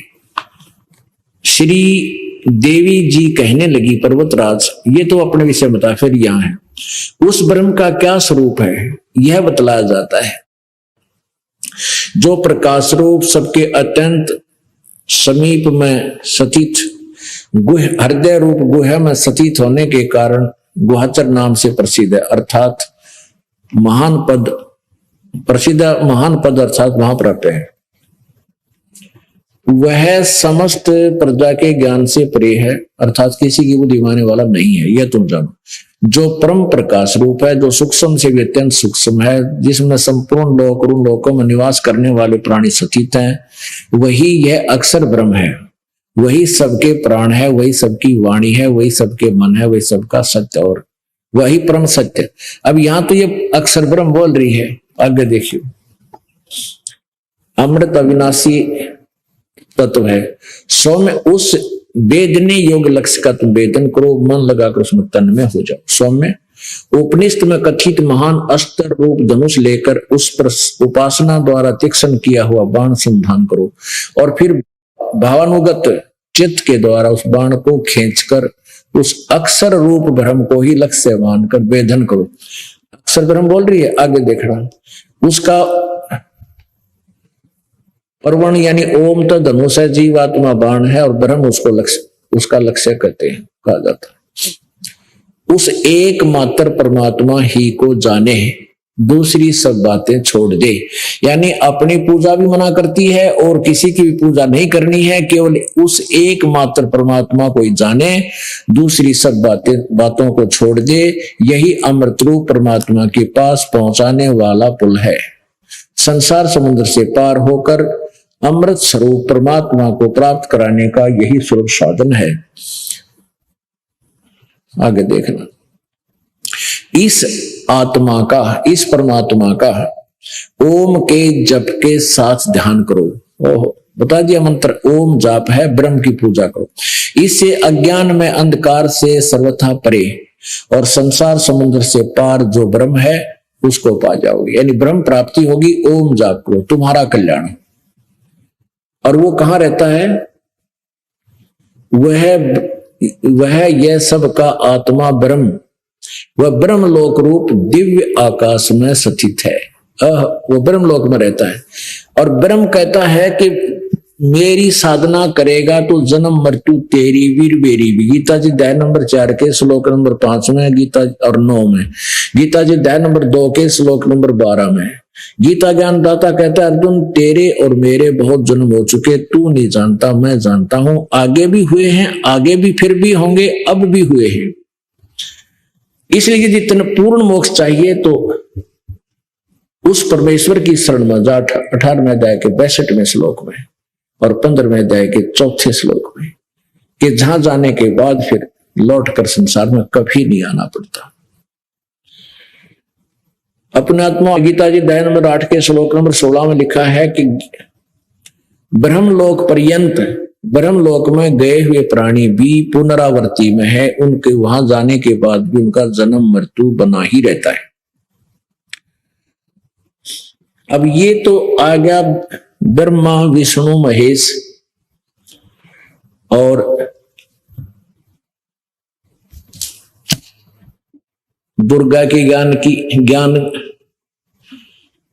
अपने आत्मा और ब्रह्म पर ब्रह्म का। विष्णु जी तो कह रहे हैं कि मैं तो दुर्गा से ऊपर को भगवान नहीं मानता। दुर्गा कह रही है ब्रह्म की साधना करो, ब्रह्म कह रहा है कि पूर्ण ब्रह्म की साधना से तुम्हारा कल्याण होगा। तो इससे सिद्ध है कि सारे उवा बाई ही बकरे हैं। अब सतयुग के ब्राह्मणों का हाल दिखा दूं। 414 पृष्ठ पे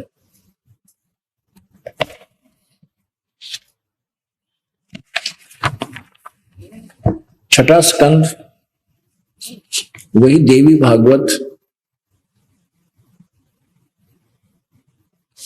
छठा स्कंद पृष्ठ 414 पे यहां देखिएगा। जन्मे जय ने पूछा, महाभाग किस युग में और कैसा धर्म का स्वरूप है? इस पूर्ण विषय को विशेष रूप से बताने की कृपा कीजिए। व्यास जी बोले, राजन, यह निश्चय है कि सतयुग में ब्राह्मण वेद के पूर्ण विद्वान थे। व्यास जी बता रहे हैं विवाद। उनके द्वारा निरंतर भगवती जगदम्बा की आराधना होती थी। भगवती का दर्शन करने के लिए उनका मन सदा ललायत रहता था। प्रत्येक गांव में शक्ति मंदिर का उद्घाटन हो, दुर्गा का मंदिर बने, इस विषय की उनके मन में बड़ी उत्सुकता थी। यानी सतयुग तय लठ गढ़वा रखे मंदिर ब्राह्मणों ने। ये देखो अब क्या कहे हैं कि सतयुग के ब्राह्मण वेद के पूर्ण विद्वान थे और दुर्गा की पूजा करते थे। और दुर्गा के मैं पूजा के योग्य हूं ही नहीं, ब्रह्म की पूजा करो। अब आगे देखो इसकी एक और झलक। धर्म की यही सती थी त्रेता में भी रही, परंतु कुछ ह्रास हो गया। सतयुग की जो स्थिति थी वह द्वापर में विशेष रूप से कम हो गई। राजन, उन प्राचीन युगों में जो राक्षस समझे जाते थे, यानी पहले वाले सतयुग त्रेता द्वापर तक, वे कलयुग में ब्राह्मण माने जाते हैं। जिनको सतयुग में त्रेता में राक्षस कहा करते, वह कलयुग के ब्राह्मण, उनके इक्विवेलेंट थे वर्तमान के ब्राह्मण हैं। क्योंकि अब के ब्राह्मण प्राय पाखंड करने में तत्पर रहते हैं, दूसरों को ठगना, झूठ बोलना और वैदिक धर्म कर्म से अलग रहना कलयुगी ब्राह्मणों का स्वाभाविक गुण बन गया है। पुणात्माओं, इतनी कड़वी दवाई और बगैर खांड के खिला दी जाए बूढ़ा के तो सब उल्टी कर दे। अब ये बातें कहना परमात्मा ने क्या कहा है? सट दर्शन सट भेष कहावे, बहुविद्वान मचावे। तीर्थ व्रत करें तर बीता, वेद पुराण ये पढ़ते हैं गीता। इन्हें पढ़ने पर इनका समझ में कुछ नहीं आ रहा। चार संप्रदा 52 दवारे, जिन्हों नहीं निज नाम बेचारे। अब किसी ने देख ले निज नाम को पर कोई नहीं रुका। देखो गीता जी वेदों में केवल एक ओम मंत्र है साधना करने का, और कोई मंत्र जाप है ही नहीं। और फिर मनमुखी जाप बिना गिनती के। कहते हैं वेद पुराण गीता जी आदि सदग्रंथों को पढ़ते भी हैं पर बकदे उवाबाई है, ज्ञान इनको कुछ समझ में आया है को नहीं। जिन्होंने ही निज नाम विचारे, जिन्होंने निज नाम की तरफ विचार नहीं किया, वास्तविक मंत्र की साधना नहीं की, माड़ा गाल हुए हैं मुक्ता, सटदल उवाबाई बकदा। ये उवाबाई बकते हैं सारे, जितने भी संत पंथ ये बने फिरे हैं ये सारे उवाबाई बकते हैं, इनके पास यथार्थ ज्ञान नहीं है।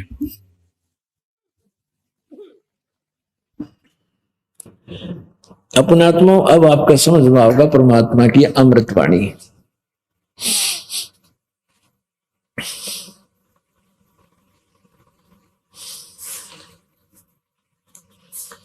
सन्यासी 10 नाम कहावे, ये 10 नामी। शिव शिव करे न संशय जावे, निर्वाणी नी कछ निसारा, भूल गए हैं ब्रह्म द्वारा। अब कहते हैं 10 नामी जो संत हैं ये शिव जी के पुजारी है, शिव शिव करें न, आप भी पूर्ण विश्वास नहीं है, संशय नहीं खत्म इनका, ये ब्रह्म तक की साधना भी नहीं करते, भूल गए हैं ब्रह्म द्वारा, ब्रह्म की साधना भी भूल गए हैं।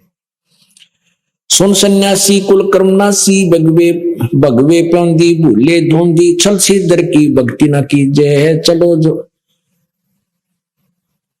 आगे जवाब कहो क्या दीजिए।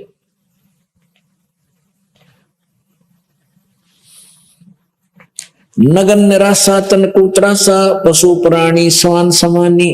कहते हैं नगन निराशा, ये नंगे फिरते हैं, कति वस्त्र ना पहनते, ऐसे जेड तक कति कहते हैं शरीर को त्रास दे रहे हैं और निराश रहेंगे क्योंकि इनकी साधना ठीक नहीं है। पशु प्राणी समान समानी।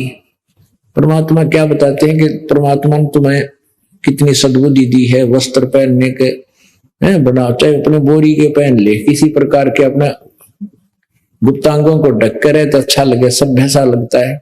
नहीं तो पशु पक्षी फिरते ना नहीं वस्त्र बिना अकल के। तो जो आज मनुष्य जीवन पाकर भी और ऐसे ड्रामा कर रहे हैं वो आज भी पशु ही है, मनुष्य नहीं है। पर भक्ति तो बहुत दूर की बात है, वो अभी तो मानव भी नहीं है। आगे देखना,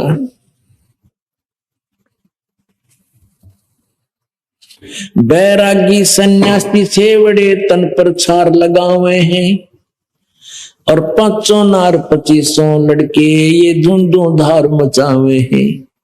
यो भी वैदा है वैदे से भेद अलैदा, यो भी वैदा वैदा क्यों जाना, हम सतगुरु बैठे न्यों जाना।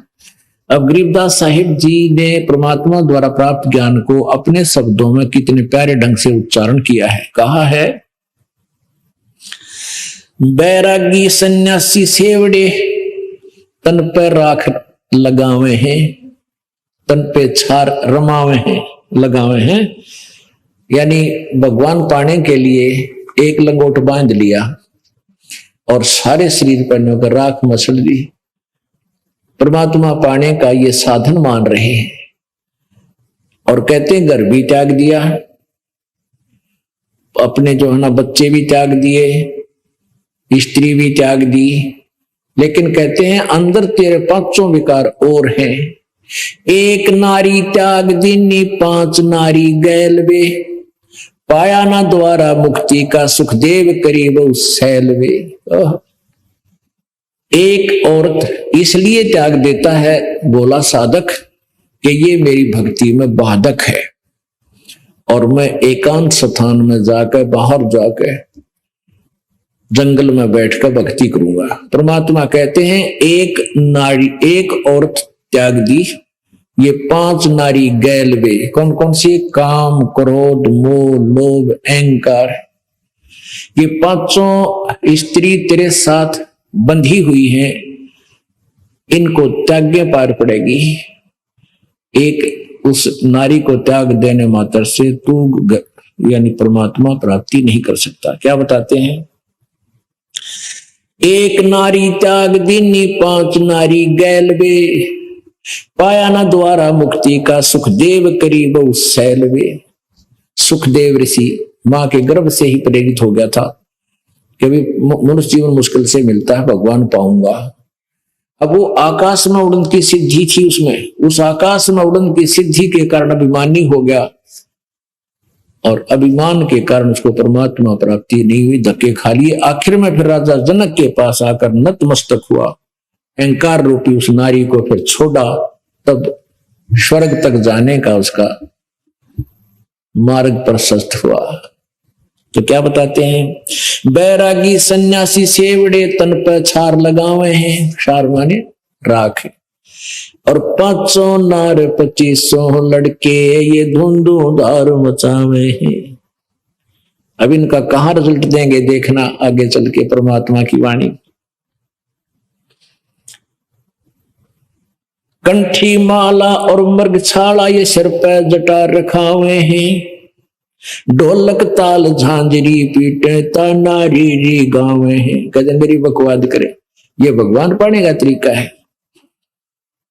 यो भी वैदा है वैदे से भेद अलैदा, यो भी वैदा वैदा क्यों जाना, हम सतगुरु बैठे न्यों जाना। ये परमात्मा गरीबदास जी से पूछा भी आपने कैसे पता लगा ये व्यर्थ है, जो साधना ये अन्य कर रहे हैं? तो गरीबदास जी कहते मुझे सतगुरु मिल गए इसलिए समझ में आ गई बात। तन के योगी मन के भोगी गुल्लर पेट पड़ावे हैं, गुज बीरज का मरम न जाना भद्र भेख बनावे हैं। करवा और कोपी न लिए जो बनखंड गुफा बनावे हैं, खुदा कुत्ती घट में दूती फिर गृष्टि द्वारे आवे हैं।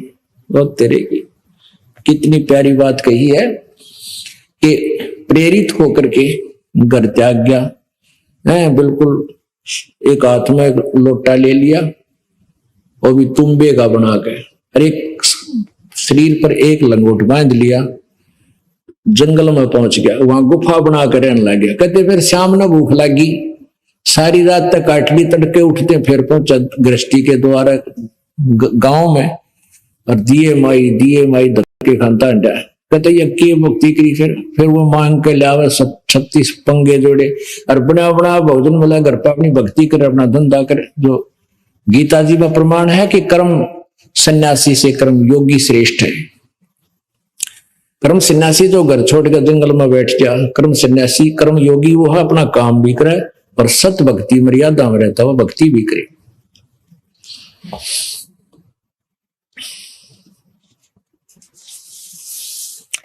खाखी और निर्वाणी नागा सिद्ध जमात चलावे हैं, रण सिंगे तुरही तुतकारा ये गगड़ भांग घुटावे हैं। फिर वो भांग पीवे तो घर तो छोड़ जाए, वो भक्ति इनके पास है नहीं, फिर घर के याद आवे, बालक याद आवे, फिर ये भांग पी कर पड़े रहे।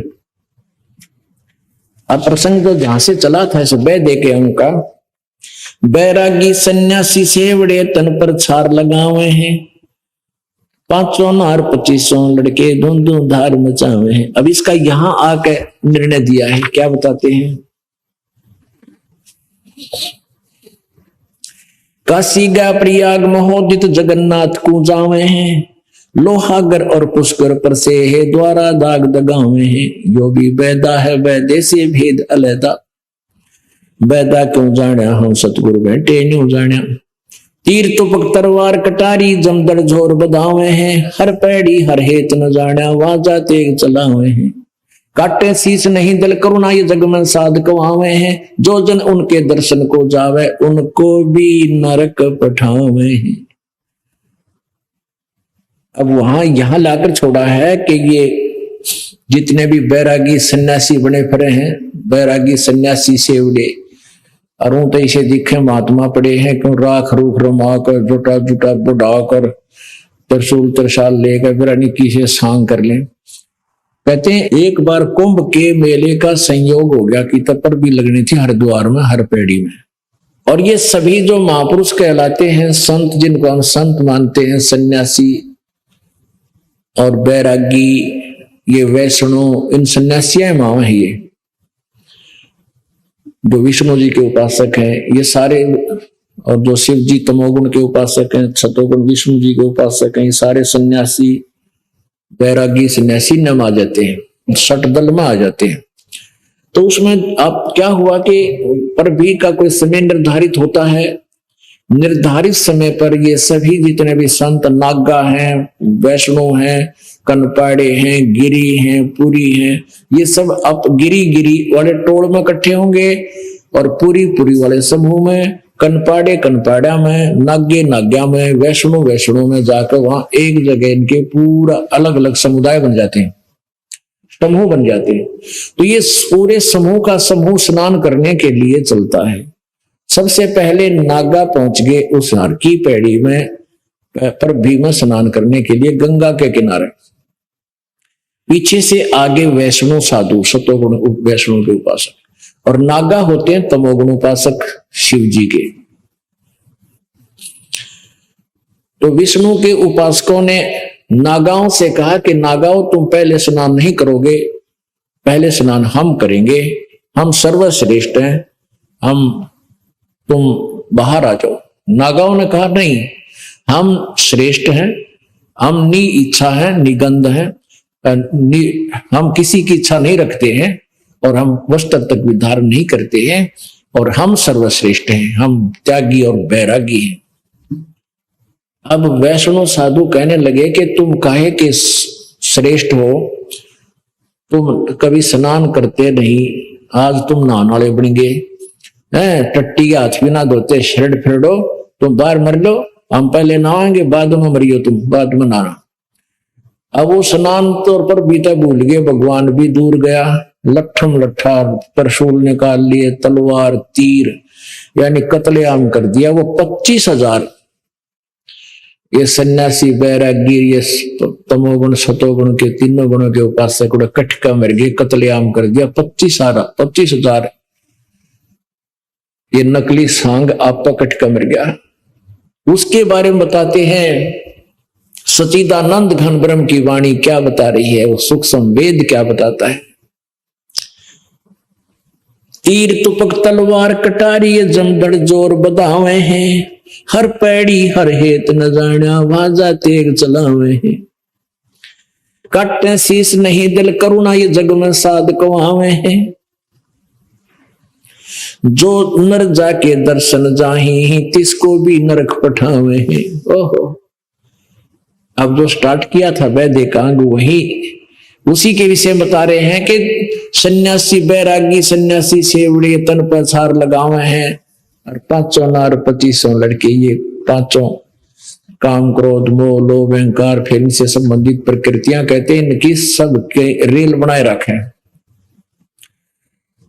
तो उसी के विषय बताते हैं कि कट शीश नहीं दिल करुणा, अरे ये साधक वहां ये संत कहलाते हैं और जो इनके अनुयायी बन जाते हैं कहते उनको भी नरक ले जाते हैं, इनकी साधना ठीक नहीं।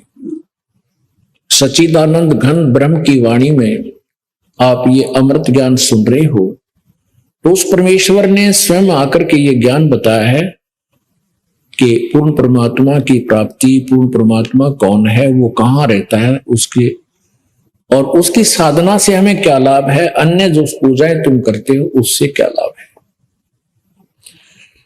जैसे आप शिव जी की पूजा करते हो तमोगुण की तो आप शिवलोक में चले जाओगे, उसका मंत्र भी कोई और है, जो आप जाप करते हो वो मंत्र नहीं है, ओम नमः शिवाय ये कोई मंत्र नहीं है। अपने आत्मा यहां समस्या ये आई हुई है कि एक शब्द भी दास जो बोलता है कि ऐसा नहीं है, ये भी वैदा है, तो उसके साथ प्रमाण ना देने से आप जी स्वीकार नहीं कर सकते। इसके लिए हमने उन्हीं से प्रमाण लेना होगा जिन सदग्रंथों को हम श्रेष्ठ मानते हैं। हम ब्रह्मा विष्णु महेश जी को सर्वोपरि भगवान माना करते हैं, विष्णु जी को तो सबसे बड़ा। अब शिव पुराण से पता चलेगा कि ब्रह्मा विष्णु महेश ये काल के पुत्र हैं और ये केवल एक ब्रह्मांड में एक विभागीय मंत्री साहब हैं। अब जो प्रसंग हम क्लियर करना चाह रहे हैं वो है कि ओम नमः शिवाय ये किसी शास्त्र में मंत्र नहीं है। ये देखिए शिव पुराण,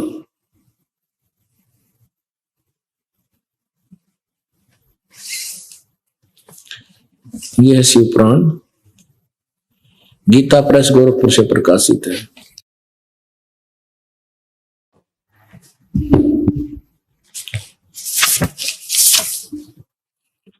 ये देखिएगा शिव पुराण सचित्र मोटा टाइप केवल हिंदी, संपादक हनुमान प्रसाद पोदार और मुद्रक कौन है, प्रकाशक व मुद्रक है गीता प्रेस गोरखपुर, कोविद भवन कार्यालय कोलकाता का संस्थान। ये है 24 पृष्ठ संक्षिप्त शिव पुराण विद्वेश्वर संहिता। हम विशेष पढ़ेंगे 25 से, लेकिन ये थोड़ा सा हिंट देंगे आपको कि ये क्या है। ये ब्रह्मा जी खड़े हैं, इधर ये विष्णु जी खड़े हैं। ये आपस में इनकी झगड़ा हो गया ब्रह्मा और विष्णु जी का, तो काल ने इनके बीच में एक तेजो में ज्वाला युक्त एक स्तंभ खड़ा कर दिया, प्रकाश में बीच में एक बल्ली सी गाड़ दी, बहुत लंबी चौड़ी। अब सुनो, मौखिक बताता है दास थोड़ा। एक बार ब्रह्मा और विष्णु जी का इस बात पर झगड़ा हो गया। ब्रह्मा जी कहता है कि मैं तेरा पिता विष्णु जी को, और मैं सृष्टि का रचने वाला हूं। विष्णु जी कहता है कि नहीं, तू मेरी नाभि से उत्पन्न हुआ है और तू मेरा पुत्र है। जैसे तीसरी चौथी कक्षा के बालक लड़ा करें, वो नुकेगा मैं तेरा बाप, वो नुका ना मैं तेरा बाप, और गुट्टम गुट्टा वो उसकी गिरेबान पकड़ रहा है, वो उसकी फिर टीचर के पास जाते हैं, क्या झगड़ा भाई तुम्हारा, ये नु बोला मैं तेरा बाप है, वो नुका ना जी पहले यू नु बोला मैं तेरा बाप है, हम इसलिए लड़े। तो ऐसे ही तुम्हारे भगवान लड़ा करते जी, हम सुप्रीम पावर मान रही थी। तो इनकी आपस में ऐसा झगड़ा हुआ। काल भगवान जो इनका पिता है, जो 21 ब्रह्मांड में हमें यहाँ कष्ट दे रहा है, वो इनका फादर है। उसने इनके बीच में एक तेजो में स्तंभ खड़ा कर दिया। वो लड़ना भूल गए, उस स्तंभ की ऊपर नीचे तलाश खोज एंड खोज करने लगे अंत का। फिर ये काल जो है शिव रूप धारण करके वहां खड़ा हो गया। अब फिर क्या बताता है ये देखिएगा। ब्रह्मा और विष्णु ने पूछा,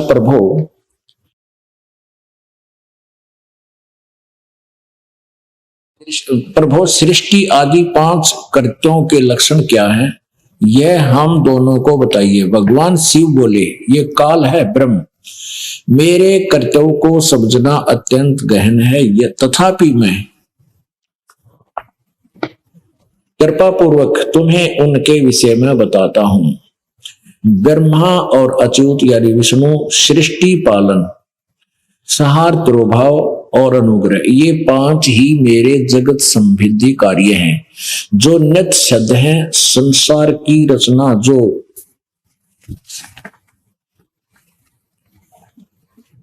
आरंभ है उसको सृष्टि कहते हैं, सर्ग या सृष्टि कहते हैं। नीचे देखो, अब ये शिव रूप में प्रकट काल बोलता है ब्रह्मा और विष्णु को, पुत्रो तुम दोनों ने तपस्या करके प्रसन्न हुए मुझ परमेश्वर से सृष्टि और स्थिति नामक 2 कृत्य यानी ये जॉब प्राप्त किए हैं, ये दोनों तुम्हें बहुत प्रिय है। इसी प्रकार मेरी विभूति स्वरूप रुद्र और महेश्वर, अब ध्यान रखना, ब्रह्मा और विष्णु रुद्र और महेश्वर ये बोलने वाले से अलग है, ये बोलने वाला काल है, ब्रह्म है। ये मैं 2 अन्य कृत्य संहार और तिरोभाव मुझसे प्राप्त किए, परंतु अनुग्रह नामक कृत्य दूसरा कोई नहीं पा सकता। रुद्र और महेश्वर अपने कर्म को भूले नहीं है, इसलिए मैंने इनके लिए अपनी समानता प्रदान की है।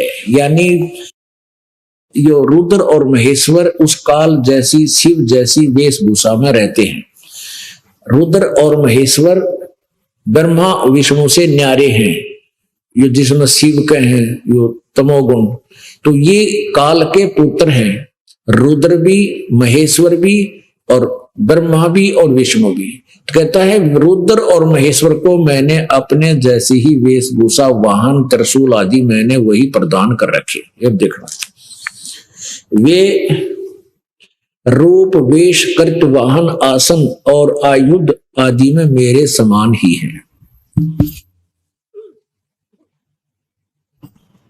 अब यहां प्रकट देखना, जो प्रश्न करना है हमने, जो समाधान करना है वो ये है, मैंने पूर्व काल में, ये ब्रह्मा विष्णु महेश से और रुद्र से जो 5वां है वो बोल रहा है काल ब्रह्म, मैंने पूर्व काल में अपने स्वरूप भूत मंत्र का उपदेश किया है जो ओंकार के रूप में प्रसिद्ध है। ओम वह महामंगलकारी मंत्र है। सबसे पहले मेरे मुख से ओंकार ओम प्रकट हुआ जो मेरे स्वरूप का बोध कराने वाला है। ओंकार वाचक है, मैं वाच्य हूं, यह मंत्र मेरा है, स्वरूप ही है। प्रतिदिन ओंकार का निरंतर श्रवण करने से मेरा ही सदा स्मरण होता है। ओम का जाप ब्रह्म का जाप है।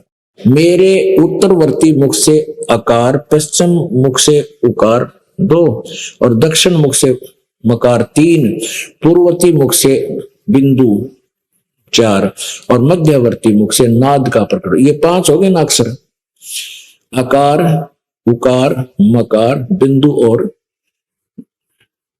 नाद, ये 5 हो गए। इन 5 से ओंकार शब्द बना। इन्होंने क्या अड़ंगा डाल दिया देखिए। इस प्रकार 5 अवयव से युक्त ओंकार का विस्तार हुआ है। इन सभी अवयव से एकीभूत होकर यह ओंकार नामक एक अक्षर हो गया, जो गीता जी धर्मराट के श्लोक नंबर 13 में आपका यू काम आओगा कि ओम इति एक अक्षरम ब्रह्म व्यवहारन माम अनुसमन यह प्रयाति तजन देहम सयाति परमाम गति। ये काल बोल रहा है, ब्रह्म बोल रहा है। अच्छा, इन्होंने क्या डंगा कर दिया, ये देखो, ओम नमः शिवाय, यह 5 अक्षर मंत्र है, यही उड़ा दिया डंगा।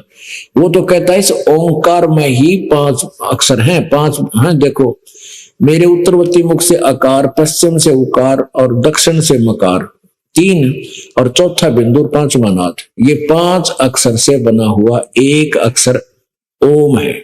इन सभी अवश्य एक ही भूत होकर ये तो कहता है मेरा एक ओम मंत्र बना। हरियो नौके हैं कि अकार मकार कर्म से प्रकाश में आए और ओम नमः शिवाय, ये 5 अक्षर मंत्र है।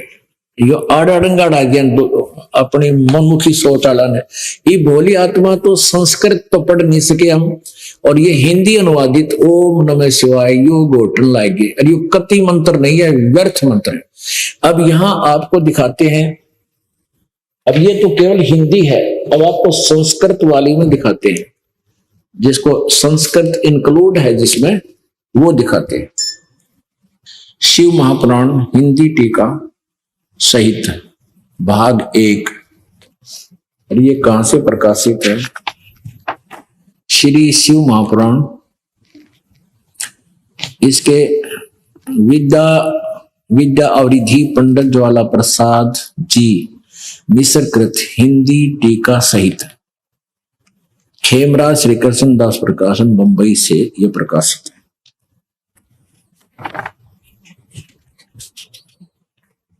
इसके ये देखना,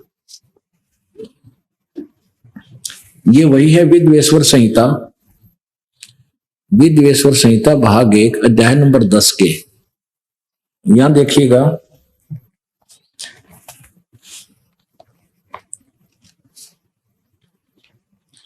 ये वही जो का तो प्रकरण है। इसमें प्रश्न नंबर 19 है, 18 से सुनाते हैं आपको। यहां से ये श्लोक प्रश्न नंबर 18 विद्वेश्वर संहिता है, शिव पुराण विद्वेश्वर संहिता अध्याय 10 का, और प्रश्न नंबर ये आप 18 पढ़ोगे। यहां देखना, हे पुत्रो, यह कृत आपने तब से प्राप्त किया है जिसको सृष्टि, उत्पत्ति और पालन कहता है, सो मैंने प्रसन्न होकर तुम्हें दिया। अब आगे देखो, हमने तो अपना वास्तविक उद्देश्य उसको पूरा करेंगे। ये 19 पृष्ठ पे विद्वेश्वर संहिता अध्याय 10, ये है संस्कृत। ये यहां से संस्कृत है और ये सारी संस्कृत चली आती है। ये है 19वां,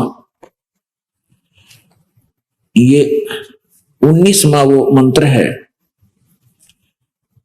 ये नादो मध्य मुखे पंच असो विजरत भित एक ही भूत है पुनस्त द्वयो ओम इति एक अक्षरो भवत। ये है ओम इति एक अक्षरो भवत, इसका संधिच्छेद ऐसे होता है। इसका ये हिंदी में और कितना भी नहीं लिख रखा ओम नमः शिवाय। संस्कृत में कितना देख लो आप,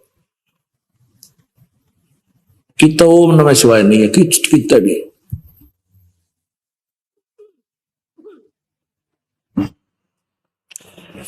यहां देखो,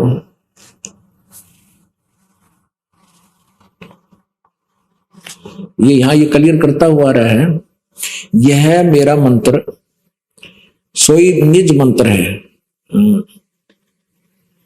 सोई निज मंत्र है। उपदेश करते समय ओंकार मेरे मुख से उत्पन्न होने से मेरे ही रूप का बोधक है और महामंगल करने वाला है।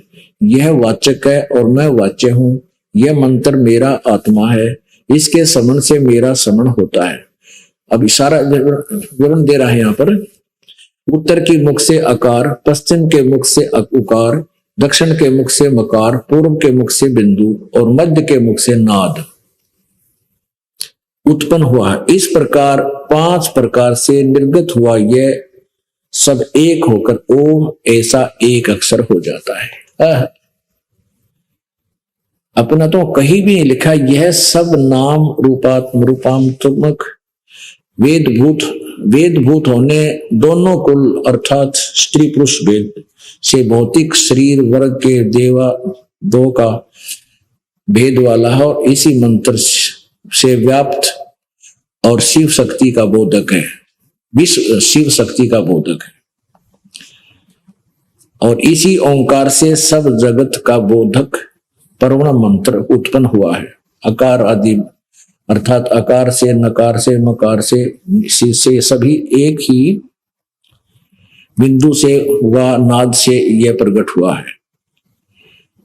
इसमें कितने भी ओम नमः शिवाय का जिक्र भी नहीं है। मैं ये कहना चाहता है दास,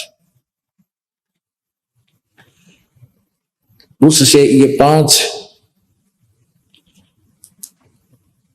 सब वेद उत्पन्न हुई तो आगे बनते वेद। तो ये है संस्कृत जिसका वो अनुवाद वहां पर आपने पढ़ा। इसमें एक ही भूत है पुरुष दो ओम इति एक अक्षरो भवत, इसका है ये अर्थ। ये 19वां या 18वां खत्म हुआ। यहां देखो ये जहां से 18वां समाप्त होता है ये मंत्र, मद से मद के मुख से नाद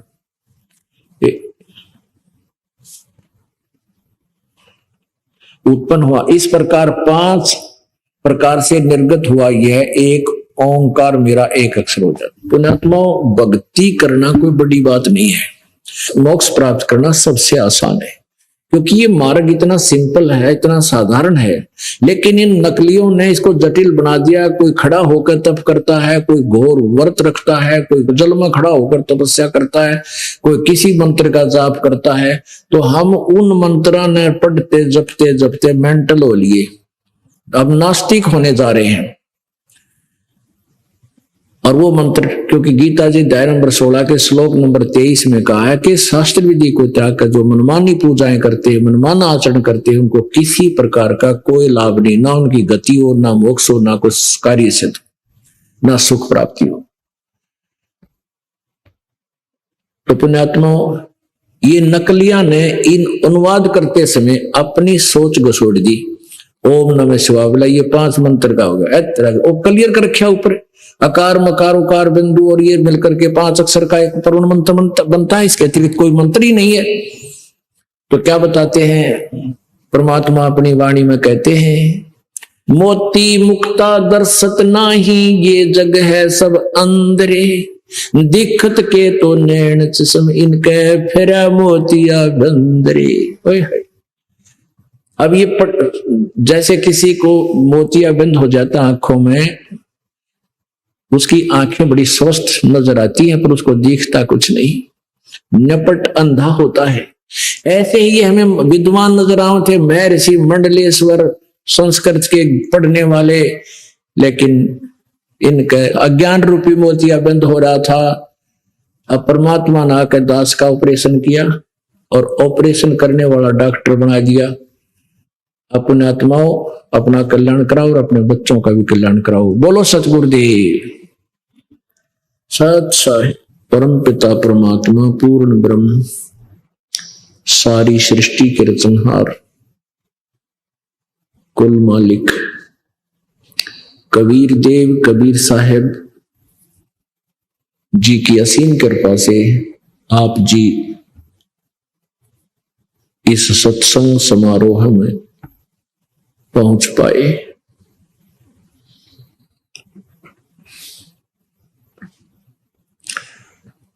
जो पुण्यात्मा परमेश्वर की विशेष प्रिय होती हैं,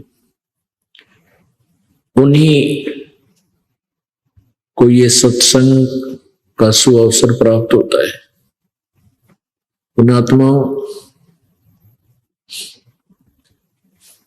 हमने इस काल के जाल में फंसोने असंख्य जन्म हो गए और हम अब यहां क्या कर रहे हैं, पहले हम क्या करके चले गए,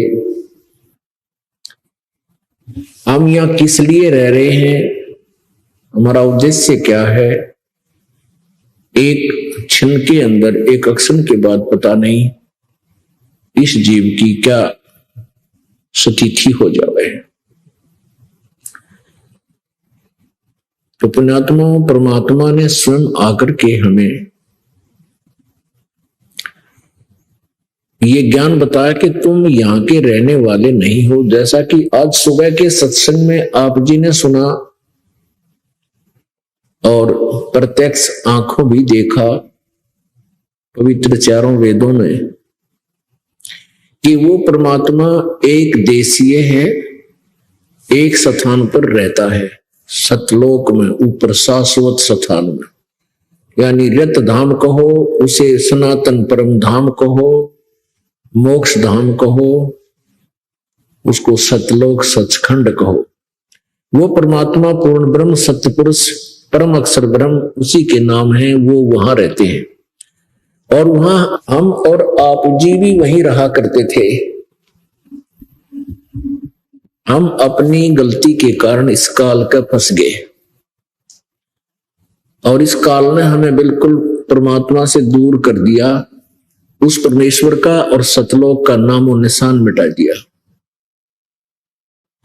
उसके लिए वो परमेश्वर स्वयं आते हैं और अपनी श्रेष्ठ आत्माओं को, अच्छी आत्माओं को, जो दृढ़ होती हैं, जो काल के जाल में दोबारा नहीं फंसते, उनको मिलते हैं। फिर उनको अब आपको कुछ भक्तों के अनुभव सुनाएंगे, ध्यान से सुनना। ये बार बार समय नहीं मिलता बच्चों, या एक एक अक्षर आपका बड़ा कीमती बहुमूल्य है जो भगवान आपको यहाँ लाए हैं। ना यहाँ आना कोई बच्चों का खेल है, बगैर परमात्मा की रजा से आप इधर मुंह भी नहीं कर सकते। स्पेशल है आपको, चाहे कुछ भी कारण बनाया, चाहे दुखी करा चाहे सुखी करा, आपको ऐसे स्थान पर लाकर बैठा दिया। अब चर्चा सुना करो, एक एक शब्द को ऊपर विचार किया करो। आप सुनिएगा वो भक्तों का अनुभव। नमस्कार जी। नमस्कार। क्या नाम है आपका? मेरा माधवी दास। कहाँ से आए हैं? ग्वालियर से। क्या काम करते हैं आप? मैं स्वास्थ्य विभाग में हूँ, अभी बेल लैब कंपनी में। संत रामपाल जी महाराज जी से आपने नाम दीक्षा कब ली? संत रामपाल जी महाराज जी से मैंने नाम दीक्षा 2016 में।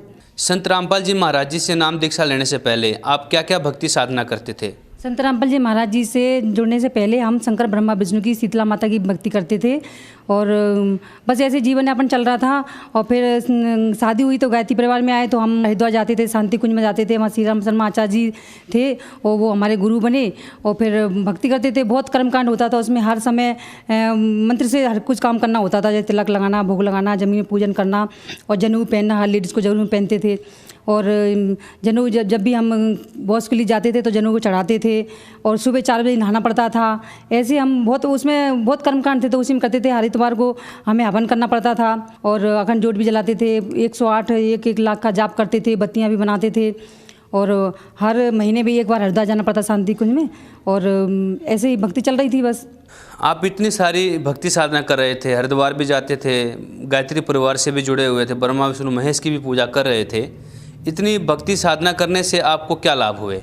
अब इतनी भक्ति साधना कर तो रहे थे लेकिन लाभ तो कुछ नहीं हो रहा था। परमात्मा की इच्छा थी मिलने की तो लाभ तो कुछ नहीं हो रहा था, लेकिन लाभ जो भी होता था सोचते थे चलो परमात्मा की देने, लेकिन अपार कष्ट भी था उसमें।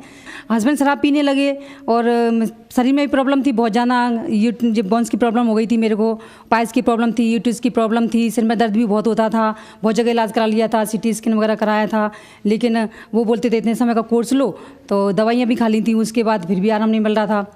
तो ऐसे ही चलता रहा और इधर ना पति भी परेशान करते थे। तो लेकिन दिल में तो लगी थी परमात्मा कहीं तो है, कभी तो लाभ मिलेगा जब परमात्मा मिलेंगे। ये कैसे भगवान है, ये इनके इतनी सारी पूजा पाठ करते हैं और फिर भी हम परेशान हैं और सब ऐसे ही चलता रहता। लेकिन मन मार के रह जाते थे, जब भी दुख पड़ता था, जब पूजा करने बैठती थी मंदिर के सामने तो मैं वहीं रोती थी। फिर आप संत रामपाल जी महाराज जी के शरण में कैसे आए? संत रामपाल जी महाराज की शरण में ऐसे आए जब मैं अपने हस्बैंड के साथ वहाँ थी सोपोर में, जो पुलिस में थे वो, तो उनकी ड्यूटी लगी थी। यहाँ से संत रामपाल जी महाराज के भगत लोग गए थे सत्संग के लिए, तो उन्होंने एक किताब सब सिक्योरिटी को दी, सिक्योरिटी पुलिस वालों को, तो उन्होंने मुझे आग ला के दे दी किताब कि तुम पढ़ो इसे। मैंने देखा ये हिंदू मुस्लिम सिख ईसाई का साइन उसके ऊपर लगा हुआ है, तो ये तो ऐसी कोई किताब है। तो 2014 में वो किताब मुझे मिली तो मैंने ऐसी रख दी। फिर 2016 में परमात्मा ने मुझे खुद दर्शन दिए। संत रामपाल जी महाराज ने वो आवाज़ लगा रहे सुबह 4 बजे कि बेटा इस किताब को पढ़ो, रखे हो तुम। 3 बार बोला बेटा इस किताब को पढ़ो, तुम इसे रखे हो। तो फिर मैंने सोचा पता नहीं किस महात्मा की आवाज़ आ रही, कौन से कैसे बाबा की आवाज़ आ रही है। मेरी नींद खुली एकदम अचानक, तो मैंने कि वो किताब तो मेरे पास बहुत पहले से थी, पता नहीं कहाँ चली गई। अब जैसे मैंने मुड़ के देखा पीछे अलमारी में रखी, तो मैंने उसको तुरंत ही उठ के सुबह ही और पढ़ना शुरू कर दिया। तो एक चैप्टर मैंने पढ़ा, उसमें लिखा कि जो मांस मदरा मीट खाते हैं वो 70 जन्म कुत्ते के भोगते हैं, गंदी नालियाँ चाटते फिरते हैं, और जो परिस्त्री का भोग करते हैं 70 जन्म अंधे के भोगते हैं और कष्ट में रहते हैं बहुत। तो मेरी रूह कांप गई। मैंने कि ये तो भक्ति कितनी सच है इसमें, जो सच बता रहे हैं। और हम क्या कर रहे थे आज तक, इतना समय हमारा पूरा व्यर्थ हो गया। 30 साल हमने गायत्री परिवार में भक्ति करते करते गुजार दिया और यहाँ ये सत्य पता चल रहा है।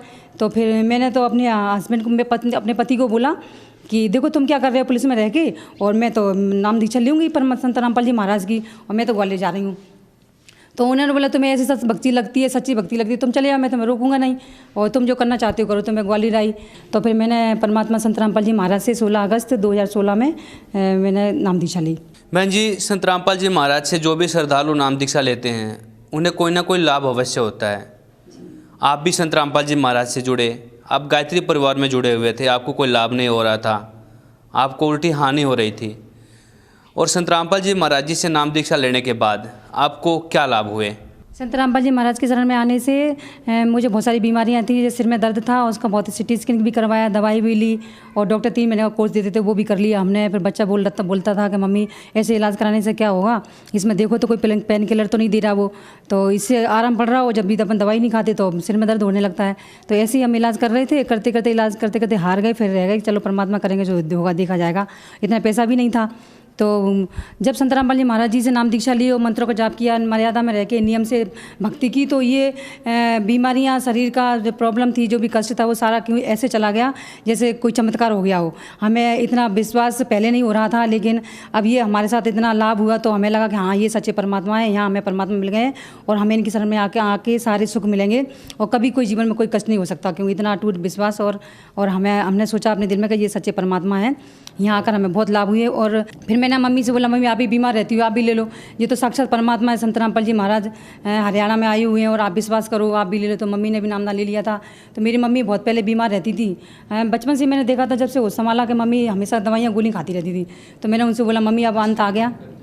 मेरी मम्मी शीतला माता की भक्ति करती थी और शंकर ब्रह्मा विष्णु की पूजती, सारे सभी देवताओं को पूजते थे, मतलब काल में जितने भी भगवान हैं सबकी पूजा करते थे। जो भी सामने आता था उनका व्रत करती थी। गायत्री माता की, मेरी शादी के बाद गायत्री माता भी पूजने लगी थी, वो गायत्री का व्रत करने लगी। तो और शिवरात्रि करते थे, सोमवार करती थी, और अमावस पुण्य निर्जला 11 भी रहती थी। इतने कठिन तपस्या पूजा पाठ करती थी, बिना पानी के रहती थी, बिना खाने के रहती थी, फिर भी शरीर में इतना कष्ट था, इतना। तो मैं कहती थी ये कैसे भगवान है, कभी सुख ही नहीं देते हैं। तो मुझे तो बहुत नफरत सी होने लगी थी। लेकिन जब शिष्टाचार चला आ रहा है, माँ बाप करते हैं तो अपन भी करते हैं, वही करते रहे, लेकिन लाभ कुछ नहीं हो रहा था। फिर संत रामपाल जी महाराज की शरण में आए तो मैंने मम्मी से बोला, तो मम्मी नाम दीक्षा ली तो मम्मी को लाभ होने लगा। मम्मी मेरी बिल्कुल ठीक हो गई। नहीं तो हमने कहाँ नहीं ले गए उनको, जहाँ भी कोई बताता, झाड़ने फूकने कहीं भी, और देसी दवाई के लिए सब जगह जो कहती थी, जिससे उनसे जो भी कोई कह देता था वहीं जाने के लिए जिद करने लगती। तो हम उनके ऊपर कम से कम लाखों रुपए बर्बाद कर चुके थे, लेकिन वो ठीक नहीं होती थी। आज तक भी, अभी तक 2-4 महीने तक ठीक नहीं हुई। और अब संत रामपाल जी महाराज की शरण में आने से वो बिल्कुल ठीक है। अब वो कहती है मैं परमात्मा की भक्ति करूँगी। संत रामपाल जी महाराज की शरण में आने से मुझे एक लाभ ये भी हुआ, मेरे पति पहले नशा करते थे। पुलिस में तो ये सब कुछ चलता है, पुलिस में तो सभी लोग पीते खाते हैं, लेकिन हम लोग गायत्री परिवार में थे तो मैं उनको बोलती थी ऐसा नहीं करना। पहले कुछ नहीं करते थे, बिल्कुल हवन करते थे इतवार को और पूजा पाठ सब कुछ चलता था, लेकिन पुलिस में सर्विस आने के बाद ये कष्ट हो गया, वो शराब पीने लगे। लेकिन संत रामपाल जी महाराज की शरण में आने से वो बिल्कुल छोड़ दिया उन्होंने शराब पीने। तो संत रामपाल जी महाराज की शरण में आने से मुझे इतने सारे लाभ हुए। बहन जी, आप स्वास्थ्य विभाग में कर्मचारी हैं, आप पढ़े लिखे वर्ग से हैं, लेकिन कुछ लोगों का ये मानना है कि संत रामपाल जी से जो भी श्रद्धालु जुड़े हुए हैं वो अंधभक्ति के तहत जुड़े हुए हैं। हम आपसे जानना चाहेंगे यह बात कहाँ तक सही है? मैं स्वास्थ्य विभाग में हूँ और मैं इतने लोगों को दवाइयाँ देती हूँ, फिर भी मेडिसिन वो काम कर रहा है, वो उससे लाभ नहीं होता है, फिर भी दवाइयाँ लोग खाते रहते हैं। लेकिन संत रामपाल जी महाराज की शरण में आने से वो बीमारी यूँ ठीक हो जाती हैं कि इतना चमत्कार होता है। तो इसमें अंधविश्वास यहाँ नहीं है, लेकिन जगत वाले बोलते हैं ये अंध है। अंधविश्वास ये बिल्कुल नहीं है। मैंने इस यहाँ नाम दीक्षा लेने के बाद ही, परमात्मा की शरण में आने के बाद मैंने देखा ये कबीर साहेब साक्षात परमात्मा है। अगर परमात्मा नहीं होते तो ये लाभ कैसे होता है? जगत वाले ऐसे कैसे सोच लेते हैं कि ये अंधभक्ति है, कहते हैं ना भेड़ चाल है। ये भेड़ चाल कभी नहीं हो सकती। यहाँ नामदान लेके तो देखो, भक्ति करके तो देखो, दीक्षा लेके परमात्मा की शरण में आके तो देखो, तुम्हें इतने चमत्कार, इतने लाभ होंगे कि जिसकी कल्पना नहीं होगी। ऐसे बिना सत्य को जाने हुए कभी किसी को कुछ कहना नहीं चाहिए। जब सत्य की तह तक जाना चाहिए, जब किसी को कुछ कहते नहीं है कि किसी के लिए हम अच्छा नहीं बोल सकते तो बुरा भी कभी नहीं बोलना चाहिए। और हिंदू होने के नाते हिंदू शास्त्र का मान सम्मान नहीं कर रहे हैं। हिंदू वेद ही परमात्मा बता रहे हैं, टीवी में उंगली रख रख के वेद पढ़ा रहे हैं, और फिर भी वो समझ नहीं रहे हैं कि ये क्या है। तो परमात्मा ने आंखें दी हैं, कान दिए, आवाज़ दिए, तो उसका सदुपयोग करना चाहिए। संत रामपाल जी महाराज एक ऐसे संत हैं जो शास्त्र विधि अनुसार पूजा पाठ बता रहे हैं, जो आज तक हमने नहीं की। शास्त्र तो पढ़ते थे लेकिन समझ में नहीं आते थे। कहते हैं गुरु बिन वेद पढ़े जो प्राणी, समझे नहीं सार रहे अज्ञानी। जिस सत्य का पता मुझे संत रामपाल जी महाराज की शरण में आके ही हुआ है कि मैंने सत्संग टीवी पे बहुत सुना था, बहुत ऋषि और ये आचार्य बड़े बड़े जो सत्संग करते हैं, भागवत करते हैं, वो सब तालियां, नाच गाना, जयकार जयकारा बुलवाते हैं, प्रसाद चढ़वाते हैं, अगरबत्ती लगवाते हैं, दक्षिणा चढ़वाते हैं। और यहाँ तो सिर्फ संत रामपाल जी महाराज सिर्फ वेदों को पढ़ाते हैं, वो भी उंगली रख रख के बताते हैं, बेटा देखो ये वेद में क्या लिखा हुआ है, अपनी कानों से सुनो, आंखों से देखो, दिमाग से समझो बेटा, और भक्ति करो, किताब को पढ़ो। तो ऐसे संत तो मैंने जगत में, दुनिया में कहीं देखे नहीं। 40 साल की उम्र हो गई है मुझे, क्या ये संत रामपाल जी महाराज ऐसे सद भक्ति बच्चों को पढ़ा के, उंगली रख रख के, समझा के और बुला के कह कर उनको समझा रहे हैं। तो ये ऐसे संत महात्मा मैंने कहीं नहीं देखे। जो श्रद्धालु आपको देख रहे हैं, आप उन्हें क्या संदेश देना चाहेंगे? मैं गायत्री परिवार के श्रद्धालुओं से ये कहना चाहती हूँ कि 30 साल हो गए हमें इस गायत्री परिवार के में भक्ति करते हुए, इतना कर्मकांड करते हुए। हर काम उसमें मंत्र के जरिए होता है, कोई मंत्र के बिना नहीं होता। सुबह 4 बजे उठना होता है, पूजा पाठ करना होती है, और देर हो जाती तभी हम उसको करते हैं। तो उन भक्तों से मैं ये कहना चाहती हूँ, अपना जीवन व्यर्थ मत करो। इतने वेद पुराण तुम्हारे घर में रखे हुए हैं सिर्फ दिखाने के लिए, तुम कभी उनको पढ़ते नहीं हो। उनमें क्या लिखा है, उनमें अगर खोल कर पढ़ के देखोगे तो उनमें रियल इज गॉड कबीर साहब ही लिखे हुए हैं, संत रामपाल जी महाराज ही हैं उसमें, जो सच्ची श्रद्धा भक्ति बता सकते हैं। और जो अपन आज तक करते चले आ रहे हैं वो गलत श्रद्धा भक्ति है, बिल्कुल गलत भक्ति है। उसे छोड़कर संत रामपाल जी महाराज जी की शरण में आ जाओ, अपना कल्याण कराओ और सुख भोगो, जीवन पर मुक्ति पाओ, मोक्ष पाओ। बहुत बहुत धन्यवाद जी।